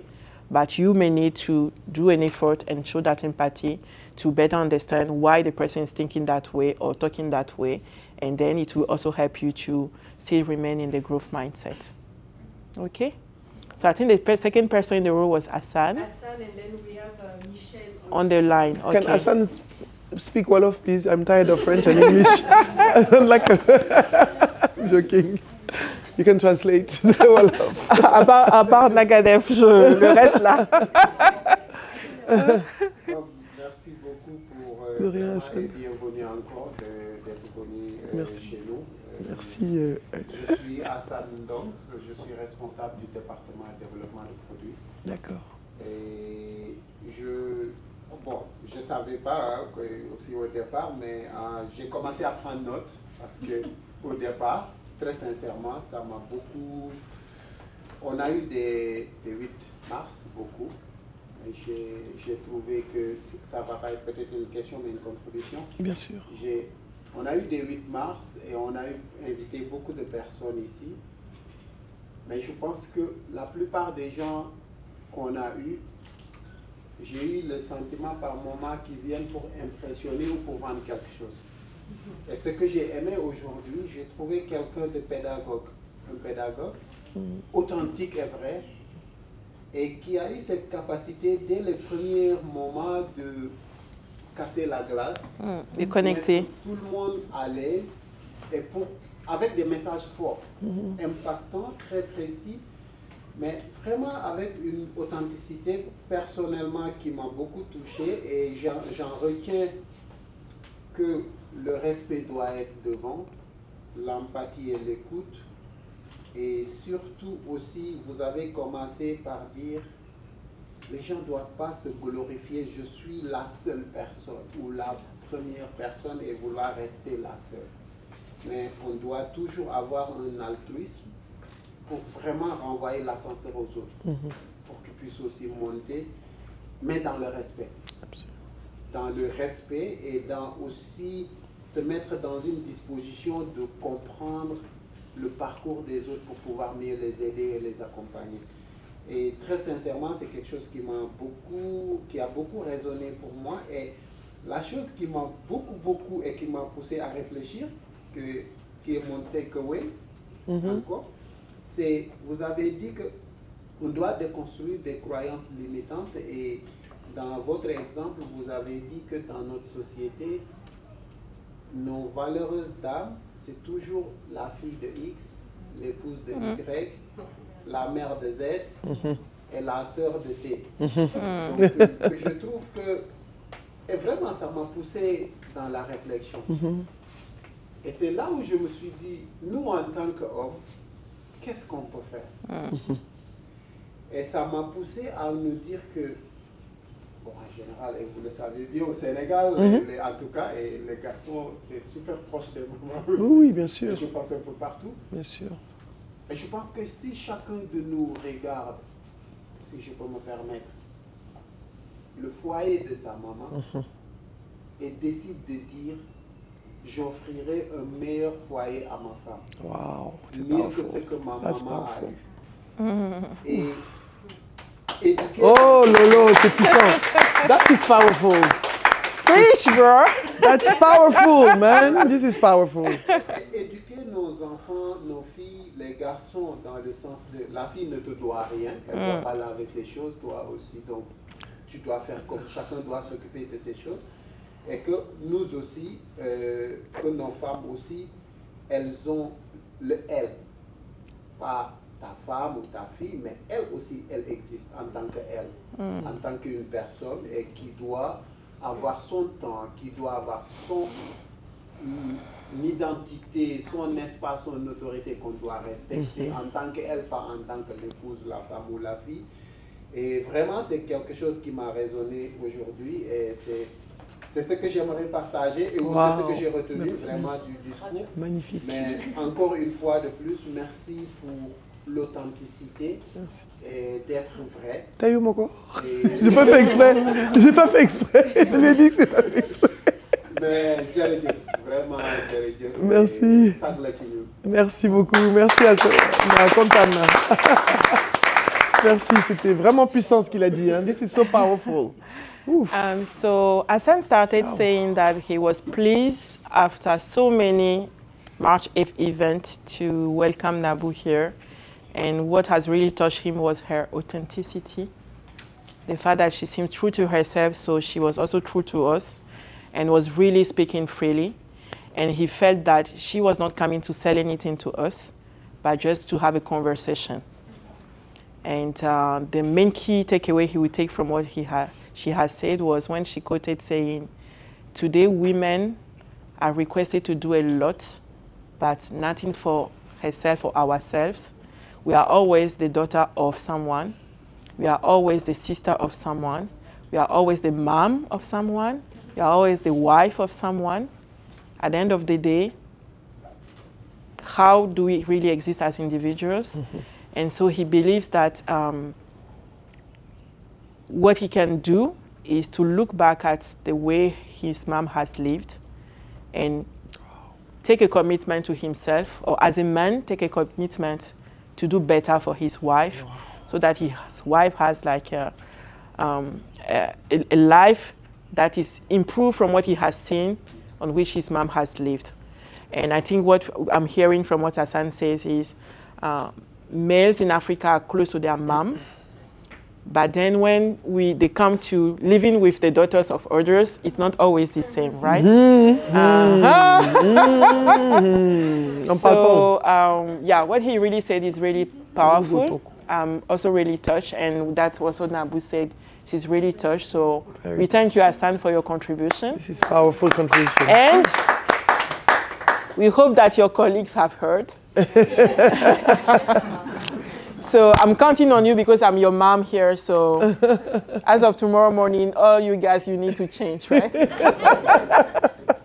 Good. I think we have a question online, right? Oui, Michel, tu nous entends?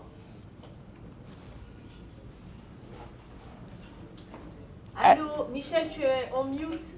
Elle est en mute ou elle a noté quelque chose? Non, elle a pas Honorine. Elle est en mute, elle a levé la main. Michel, tu nous entends? The others, please start thinking of your questions, huh? You've seen she's so brilliant and ready to share plenty of things with us. So she won't go, she was late. So we are going to keep her jusqu'à ce qu'on coupe le jeu. S'il y a rupture de de jeunes ici, je vais rupture. Il y a Ndogou ici? S'il n'y a pas de Ndogou, je rentre chez moi. On va trouver. Ou bien elle s'est trompée? Ouais, sûrement. OK. Mais la team Zambacro, on vous écoute, hein? Je vois qu'il y a beaucoup de personnes connectées. Donc, c'est pas que Zambacro. OK. Sophie qui est en mission à Zambacro, Lassina, Audrey, Vous êtes nombreux. Malcolm, Georges. Donc, en fait, il y en a qui sont sur le site, mais ils ne veulent pas venir dans la salle. Faut descendez de vos tours, là. Il faut venir voir, en vrai.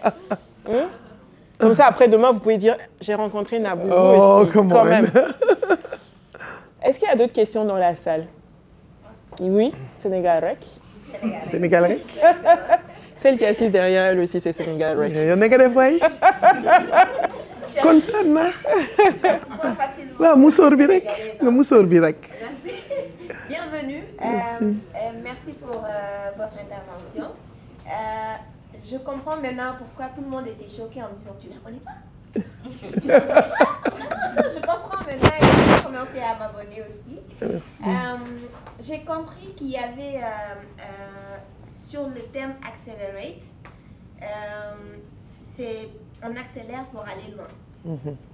Pour aller loin, on peut marcher, parfois on court, mais on peut aussi sauter. Et on dit souvent il faut reculer pour mieux sauter. Ça explique pourquoi tu dis qu'on revoit nos bases, on revoit tout ce qui est en arrière. Ils suivent bien en classe, hein, les enfants. Non, tes enfants sont bons. Pour pouvoir aller où on veut aller. Maintenant, ce recul et cet avancement, parce qu'on ne peut pas reculer complètement, donc on est dans le milieu. C'est difficile de s'adapter parce qu'auparavant, la société, c'était l'homme part au travail et amène l'argent, la femme reste à la maison et fait les travaux. C'était comme ça. Maintenant, les femmes ne veulent plus rester à la maison. Et c'est comme si on nous disait, ah, vous voulez aller travailler, partez, mais vous faites toujours ce que vous faisiez. On continue avec les travaux ménagers et on travaille. Maintenant, comment on fait pour que ce qui était avant nous quitte un peu, qu'on laisse un peu 50% de ce qui est avant et qu'on puisse toujours garder ce qu'on fait? Parce que c'est difficile de maintenir tout ça, gérer la famille, gérer la profession. Et là, je vois où on dit il y a les hommes qui sont importants pour nous soutenir. Mais si tu es habitué un peu à la majorité des hommes sénégalais, là, tu vas comprendre pourquoi c'est no comment. C'est là, c'est un autre level. Comment on fait, nous, pour les convaincre que les tâches ménagères maintenant, c'est à partager? Je pense que tu ne peux pas convaincre un Sénégalais là-dessus. You have to be realistic. Okay. I'm not going to lie to you. Tu ne peux pas convaincre un homme sénégalais traditionnel, classique, et qui est très jeune ou pas jeune, parce que c'est les hommes au Sénégal. Non, ce sont les femmes qui ont pourri les hommes au Sénégal. Ouais. Les femmes ont pourri les hommes au Sénégal, en fait. Les femmes ont fait croire aux hommes que ce sont des demi-dieux. Et les hommes, eh ben, ils agissent en tant que tels. Quand tu as commencé quelque chose, il faut aller jusqu'au bout. Et on fait comment pour retourner? Ah! Tu négocies qui te Tu as paye entendu? la femme Viens en de Côte l'autre. d'Ivoire, on t'a donné solution. Je Non. pense pour répondre à ça, il faut l'introduire peut-être à l'éducation des garçons. Moi, je pense, c'est ça, en fait, c'est ça la vraie réponse. Je crois qu'elle a donné la réponse, ce sont nos fils que nous avons, c'est tout ce qu'on peut faire, c'est éduquer nos fils et nos filles. Parce que ce sont les femmes qui sont responsables. Les hommes sénégalais, à un moment, ils avaient avancé, hein, mais il y a un recul ces dernières années. Il y a un recul terrible. Sinon, moi, je vois mes tantes qui se sont battues quand même. Les hommes, mais les hommes ont complètement changé. Ils ont shifté les 20 dernières années, 20, 30 dernières années. Tu vois? Mais comme tu l'as dit, c'est dans l'éducation de nos garçons que nous pouvons changer les choses. Il ne faut pas non plus qu'on se mente, quoi. On ne va pas changer les vieux gars, là. On va pas se mentir. Tu peux négocier un peu. Pas. Oui, en fait, tu peux négocier. J'ai juste une anecdote, rapidement. Non, vas-y. On a dit, je suis là, je ne bouge pas. J'ai que des frères. Et il y a un maman qui a donné sa fille à ma maman. Elle a 13 ans. Mais quand on finit de manger autour du bol, elle est partie depuis, elle est mince, elle ne mange pas beaucoup. Et tout le monde mange, et à la fin, on l'appelle. Elle est toujours là. On attend qu'elle vienne débarrasser. On attend qu'elle vienne débarrasser, parce que c'est elle la fille de la maison. Voilà, c'est ça. Quand je suis arrivée, le bol était là, j'ai dit, mais pourquoi vous ne débarrassez pas? On attend Neyassi. Voilà, c'est ça. J'ai dit, maintenant, à partir de maintenant, c'est vous qui débarrassez pas Neyassi. Mon père m'a dit, tu fais ta loi chez toi. Ici, c'est chez moi. Voilà, c'est ça. Donc là, c'est dur, quoi. Tu peux pas. Non, c'est ça. Comme tu as dit. Hein. C'est avec nos enfants propres. On va faire avec nos enfants. Moi, mes enfants travaillent. Mais mes fils, ils travaillent. Ils préparent, ils font tout. Je me suis vengé sur eux. So for the English speakers, the question from Fahimata was, as we said, to improve, to accelerate, we also need to review our basics. And our basics also goes to our traditions. But we know that, for instance, in the African culture, I'm making it general, on purpose, men don't do certain things, especially when it comes to house chores. So how do we do that?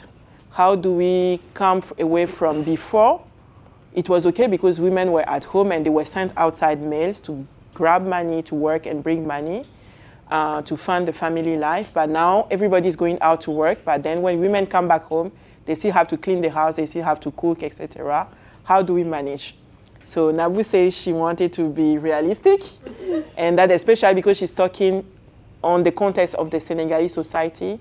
She believes it's over for the guys that are old now. There's nothing we can do about it.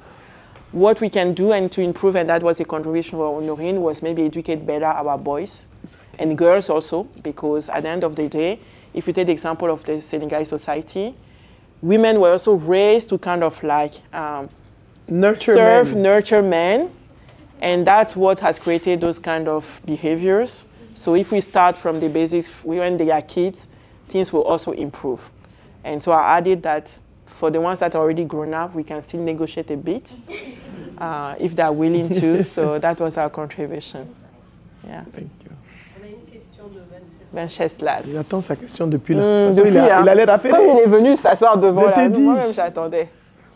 Non, encore une fois, merci beaucoup. Je t'en prie. Je suis très honoré de vous voir à la télé, surtout Mansab. Jeune Mansab. Moi, je veux que vous challengez les entrepreneurs. Je tourne le 26. 4e saison d'ailleurs. Je dirais que vous êtes une bénédiction pour la jeunesse. Merci, c'est gentil. Moi, j'ai déjà la première question. C'est comment faire pour bénéficier de vos services.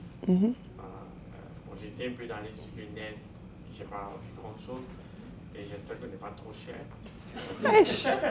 Quand tu me regardes, ma figure est ça, ma chère. Continue. Non, je taquine. Parce que non, on a des programmes. Suite, pour moi, ça c'est ma contribution. Bien sûr. On va explorer comment faire pour que peut-être nos épouses. On a des formations. Non, on n'est pas cher. Voilà, on peut. Je vais vous donner mon numéro de toute façon, je n'ai pas de souci. Essayer de les orienter. Et moi, j'ai un challenge, j'ai 2 filles. Elles ont quel âge? L'une a 4 ans, et l'autre a 5 ans. Ah, nice. Voilà. Et je me projette un peu. Oui, c'est important. Quand je vois le contexte, tout ce qu'on dit, je me dis à la base comment les éduquer pour que demain, je pense qu'elles puissent faire la différence. Et ma question c'était à vous, supposons que vous étiez la Naboufa d'aujourd'hui et que vous aviez 2 jeunes filles, comment est-ce que vous allez orienter leur... J'ai des sœurs, hein, donc ça. Et des sœurs qui sont beaucoup plus jeunes que moi, donc c'est bon, hein, je les ai plus ou moins aidées. C'est vraiment juste des directives, des conseils. D'accord. Et je vois aussi à côté de cela le monde qui est vraiment changeant, dans le monde de la digitalisation.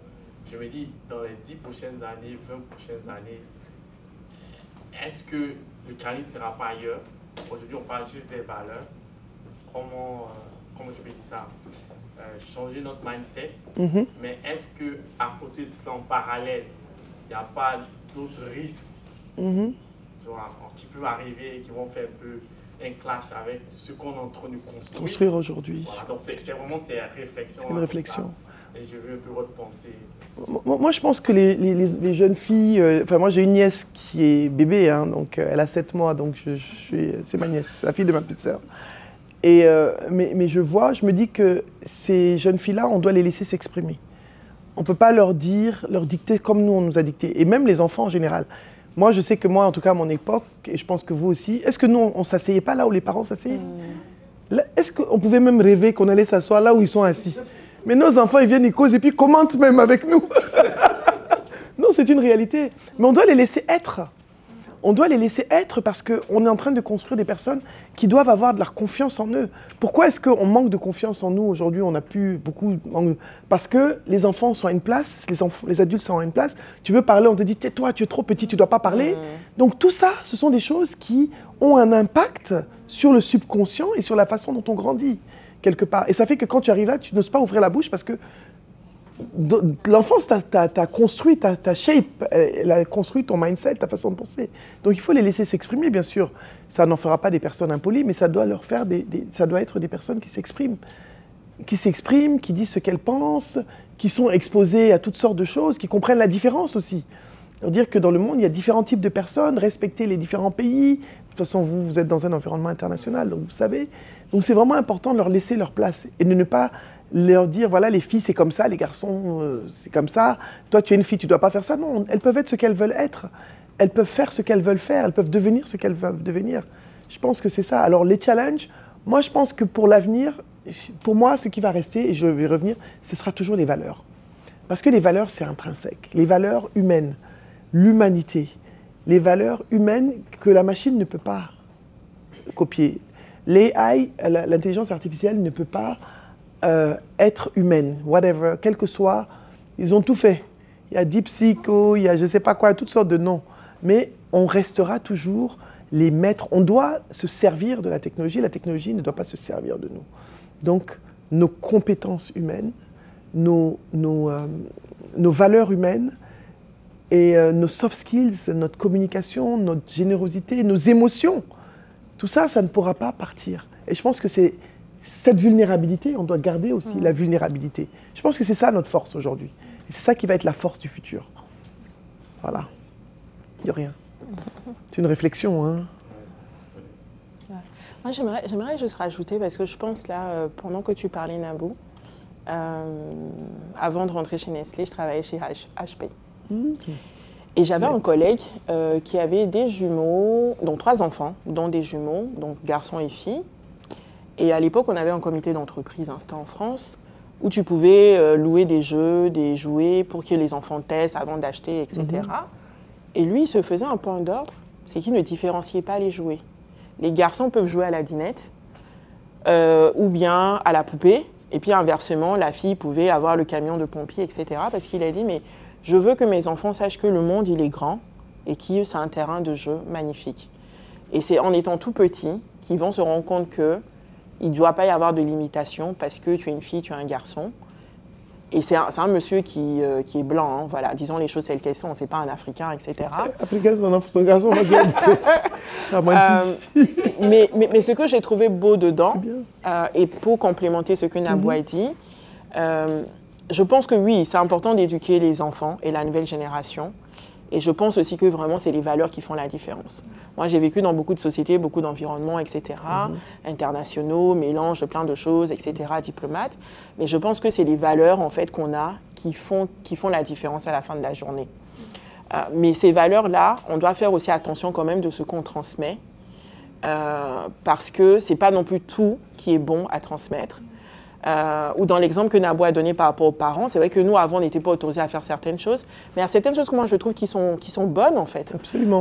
Quand je vais dans un supermarché en Europe et que je vois un enfant qui est en train de faire une crise parce qu'il veut acheter un truc, et que la maman ne veut pas qu'il se roule par terre et tout le magasin est en train de le regarder, moi, ma mère, elle te regarde. Elle te parle avec les yeux, en fait. Elle n'a pas besoin de te parler. Les mamans africaines, voilà, et puis tu es tranquille, en fait. Tu vas te calmer vite fait. Tu te calmes vite fait. Donc... écouter les enfants, les laisser s'exprimer, les laisser s'adapter au monde du digital et tout ça, je trouve que c'est extra.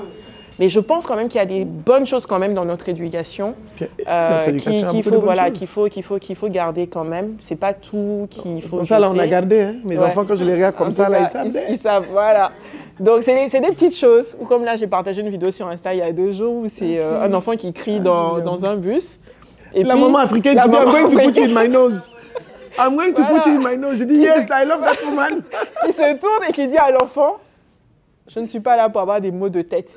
Si tu ne fais pas attention, je vais te mettre dans mon nez. I'm going to put you in my nose. La maman, là, me plaît trop. Elle a été virale, hein, la maman. Ah oui, elle a été virale. Tout le monde s'est retrouvé, tous les Africains se sont reconnus. La maman de l'enfant ne disait rien. Et moi, j'ai lu les commentaires parce que je trouvais que c'était intéressant. Donc, il y avait ceux qui disaient, ouais, la real African auntie. Et puis, un qui disait, oui, mais la maman, pourquoi elle dit rien? Pourquoi elle laisse son enfant être engueulé? Elle a menacé l'enfant à la maison. Et quelqu'un a dit, peut-être que l'enfant, même là, il fatigue la maman à la maison. La maman était contente. Donc, la maman était contente. Donc, la maman va... Désormais... La maman va menacer l'enfant, si tu ne dis pas ça, je vais appeler la tata du bus. Exactement. Donc, c'est juste une anecdote pour dire qu'il y a des choses qui sont importantes, mais c'est vrai que tout ce qu'on fait depuis tout petit, hein, et bon, je sais que tu es croyant, la Bible le dit aussi, inculque à l'enfant, en fait. L'éducation que tu lui donnes, c'est la voie que tu lui montres qu'il va choisir après. Et je pense que c'est ça qui résume tout. Parce que plus tard, c'est ce qu'on va retenir et c'est ce qu'en fait le cerveau aussi intègre comme mécanisme, en fait. Hein. Sinon, après, oui, il y a des choses, oui. Moi, des fois, il y a des endroits où je me dis, si ma mère est là, est-ce que je vais faire tout ce que je suis en train de faire? Donc, c'est que ce qu'on m'a inculqué, malgré l'âge que j'ai, fait toujours son effet en fait. Donc, pour compléter ce qu'elle a pu dire, et au moins on a rigolé aussi. La tante dans le bus me plaît trop. qui menace les enfants. So for the English speakers, Venceslas has asked several questions. So the first question was, how do we benefit from the services of NABU? So NABU has an academy, but she also has several programs where people can connect and then get coached, etc. So he was asking, saying, specifically, he would like to support his wife to grow. And so we said at the end, we'll also share her contacts so that you can follow her on the social media and also listen to what she proposes and offers her services. And then the second question from Venceslas was, I have 2 girls. How do I make sure that I help them to grow the right way so that later they can make the difference? So Nabu's feedback was, what is more important is to give the values and keep those values, because whatever is happening around us, even if things are changing, we now have artificial intelligence, etc., the machines will never be bigger than the men and the human beings. And so at the end of the day, what will remain is the values. So I added on top of it saying that when we also talked earlier about going back to our basics in the African society, today we may think that what our parents used to do is old-fashioned, but we really need also to go back there because some really shape you. And I give the example of myself. My mom doesn't beat you. She just turns up. She looks at you and just, you remain quiet. You know what you are doing is not the right thing, African and then you just look. correct yourself. So those are things we should keep instead of seeing, you know, I don't know, white kids, you know, having tantrums in supermarket because they wanted to buy sugars or candies, and then the mom doesn't want, and then they're crying, and everybody's looking at the mom like, what's happening? You are torturing your kid. In Africa, we don't do such things. You are look at, and then you just remain quiet. So there are also good things in our education that we can keep. But really what is important, just like the Bible said, because I quoted the Bible, when you show the way to the kid, that's what he will keep when he grows up later. So that's where we ended, right? D'autres questions, d'autres contributions? Ah, t'as vu, hein, je suis forte. Hein. Le monsieur, viens devant. Le monsieur aussi là. Là-bas, ah oui, Hadim, ok. C'est juste un petit commentaire pour dire que tu es très belle. Ah, merci, thank you. Merci beaucoup. C'est tout, Efia. C'est tout. Merci. C'est tout ce que tu voulais lui dire. Oh, merci beaucoup. Thank you so much. Merci. Oh. Thank you for Je le sens. Hadim, tu avais une question, hein? Oui, une question. C'est un Sénégalais. Il y a un Hadim ici même. Il y a là. Il y a une sop. Un ancien spoil. Non, merci pour déjà l'exposé. J'ai raté une partie, j'ai regretté, mais quelquefois c'est les obligations. Ma question, ça part d'un constat. Je suis d'une génération où j'ai vu pas mal de tantes qui étaient dans des foyers pas heureuses, mais obligées de rester par dépendance économique. Tout à fait. Et c'est quelque chose, même quand on est petit, on voit et ça reste. La question, c'est qu'aujourd'hui, il y a de moins en moins cette situation-là. On voit de moins en moins de femmes qui réussissent quand même à se dire, à avoir une certaine indépendance. Mais, je vois un autre revers. L'autre revers, c'est que, comment, ok, je pose ma question directe. Comment, dans l'éducation, dans la préparation des générations à venir, des deux filles de Vence, on peut éviter un renversement de charge? L'excès, en fait. L'excès. Je comprends. Parce que on sait qu'on est dans une période très conflictuelle. Tout est sujet de conflit aujourd'hui dans le monde. Mais on doit quand même pouvoir trouver, au moins dans la cellule familiale, au moyen d'équilibrer les choses. Je valide complètement. Non, merci Hadim pour la question. Je valide complètement ce que tu dis. Dans toute chose, il faut un équilibre. Tout excès nuit, d'un côté comme de l'autre. Parce que, et je pense que tous les livres saints le quotent, que ce soit dans la Bible, dans le Coran, Dieu a quand même créé l'homme et la femme, le couple. On dit qu'il n'est pas bon que l'homme reste seul, mais c'est vrai qu'on peut rester seul, on a le droit. Mais quelque part aussi, il ne faudrait pas que ce soit un alibi. La situation professionnelle ne doit pas être un alibi pour complètement se désolidariser de la norme de la société. Enfin, de la norme, je ne crois pas trop en la norme. Ce que je veux dire, c'est qu'il faut inculquer un équilibre. Inculquer un équilibre. Il n'y a pas en tout excès nuit. Et il faut, c'est vrai qu'on a tendance à dire, ah, on ne veut pas non plus, en tout cas il faut dire la vérité. Personne n'a envie d'être célibataire, il faut qu'on se dise la vérité. On dit que c'est chic, moi je dis c'est chic, mais en fait c'est pas chic. Non, il faut qu'on se dise la vérité. Tout le monde a envie d'avoir quelqu'un avec qui partager, avec qui échanger. C'est humain, c'est tout à fait normal. Donc on doit aussi, parce que je trouve, ce que je veux qu'on dise aussi, Khadim, c'est que je trouve qu'on est toujours en train de donner les mauvais exemples de couples. Moi, je connais des couples qui fonctionnent bien aussi. Et j'ai envie, et je le dis souvent, j'ai envie qu'on change aussi le narratif et qu'on partage des belles histoires. Et c'est ça aussi qui va aider nos filles. Tu vois, tu dis, et nos fils, moi j'ai de très bons amis, c'est des couples, c'est vrai que c'est pas... Il y a des problèmes dans la vie, c'est toute relation humaine, mais c'est des couples qui tiennent, quoi, qui sont des beaux couples. Qui sont des couples positifs, qui sont des couples vraiment où il y a du dialogue, où c'est vrai, ils ont leurs histoires, c'est la vie, il faut qu'il y ait des histoires, mais... Et il faut que... Et je leur dis toujours, j'ai dit, vous là, il faut que je vous prenne sur ma chaîne. Hey, on a peur de la bouche des gens, c'est ça aussi. Les gens, les bons couples, tu veux, qui partagent, j'ai envie qu'ils partagent, et je leur dis tout le temps. Hein. J'ai dit, j'ai envie que vous partagez parce qu'il y a tellement de narratifs, on est toujours en train de raconter des choses négatives aux jeunes. Moi, je me rappelle, j'ai la fille d'un de mes amis, paix à son âme, elle est décédée aujourd'hui, Batoul, elle avait Drépano, elle est décédée l'année dernière, l'année d'avant, pardon.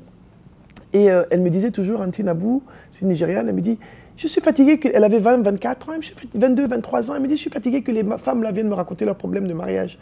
J'ai l'impression qu'il n'y a pas de couple heureux. Tu vois? Donc on ne peut pas aussi, il faut qu'on laisse aussi les gens rêver, il y a des choses positives dans le couple, il y a des choses positives dans la vie à deux. Il n'y a pas que du vilain, quoi, il n'y a pas que du négatif. Et ça aussi, c'est qu'il faut qu'on raconte aussi les belles histoires. C'est important, il y a de belles histoires, il y a des couples qui fonctionnent, il y a des hommes qui sont gentils, ça existe, oui. Il y a des maris gentils, ça existe. Non, mais c'est vrai. Hein? Non, mais il faut qu'on le dise. Et c'est ça, en fait, aussi. Il faut qu'on le raconte. On le raconte. On ne les a pas encore rencontrés personnellement, mais ils existent. Il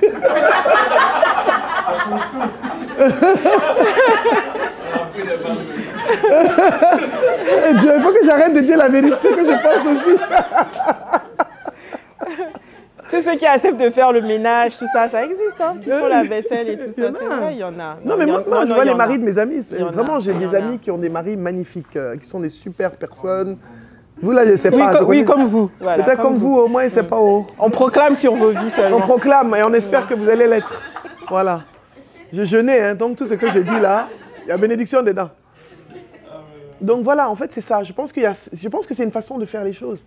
Tu ne vois jamais des histoires positives. Toujours des choses bizarres.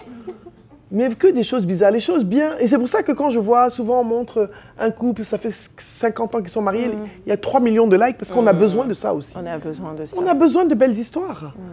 On a besoin de s'en nourrir. On a besoin de savoir que ça existe. Ça nous fait du bien. Ce qui est beau, ce qui est positif aussi fait du bien. Tu vois? Et il y a une tendance à diaboliser toujours les choses du matin au soir. Tu n'entends que des histoires. Et il faut aussi que les personnes qui vivent des histoires difficiles aussi laissent les enfants être des enfants. Il faut que les parents aussi, quand ils ont des problèmes, qu'ils laissent les enfants vivre leur vie d'enfant. Les enfants n'ont pas besoin de tout connaître, de tout savoir et d'être au milieu des parents. Parce qu'aujourd'hui, il y a ça aussi qui se passe. Quand tu as un problème avec ton mari, tu veux mêler ton enfant dedans. Où est le problème de l'enfant dans l'histoire? Je le vois, et récemment, quelqu'un me parlait de ça, un ami. Et ça bousille les enfants. Donc il faut aussi laisser les enfants, les laisser rêver et se dire que les choses existent, que les histoires d'amour vraies existent. Je pense que c'est ça aussi qui manque. Et puis le problème, c'est que l'information est là tout le temps. Quand tu vas sur TikTok, tu vas voir. Toi-même, tu es là. Moi, je me suis affairé dessus. Je me vois là. Il y a un béret là. C'est quelle affaire de couple ça? Toi-même, tu es là, tu suis, tu ne comprends même pas tellement parce qu'on est des affairés. Moi y compris. Mais moi, j'ai dit la vérité, je ne mens pas. So the question from Hadim was that he has observed while growing up that he has some aunties who were not happy in their marriage. But most of the situations are also linked to the economical background because they were feeling like I'm forced to stay because I don't have any means to live on my own. So in our society, the current one, what can we do to make those things change?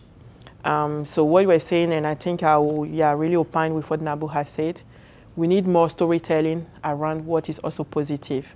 We need more storytelling about couples that last, couples that stays together. It doesn't mean that you will not have any issue.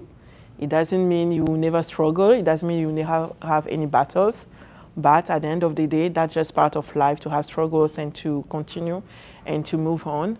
And so that's what is really important. So she finished saying that it's true they are ideal men, they are best men, but maybe she hasn't met them yet. Non, je ne suis pas honnête. J'ai déjà rencontré. Tu as rencontré. Non, il faut dire la vérité. Non, mais bon, il faut que je dise aussi, il y a beaucoup de femmes qui souffrent. Hein? Oui, non, c'est vrai, il y a beaucoup de femmes qui souffrent. Bon, il y a des hommes aussi qui souffrent. And that's what we really need, is to have role models also in that area. And I would like maybe to complement what you have said, is that I think it's not just about their marriages that we need role modeling, but it's about everything. True. Yeah. Indeed. If you have a role model as a woman or as a man, as a leader, as a manager, etc., it helps kind of like to also think that it's possible for me, right? And that if I'm making effort, things can change. If I'm having a positive mindset, things can change. So I would say role model is also important for all of us in all the domains, not only marriage. I do agree. Role models are, it gives you an idea, and it comforts you that you can become that person one day, and that this exists in reality, and that I can also mirror that in my life. I think it's very important. Pourquoi tu me fais parler anglais la nuit là? C'est pour tester ton niveau.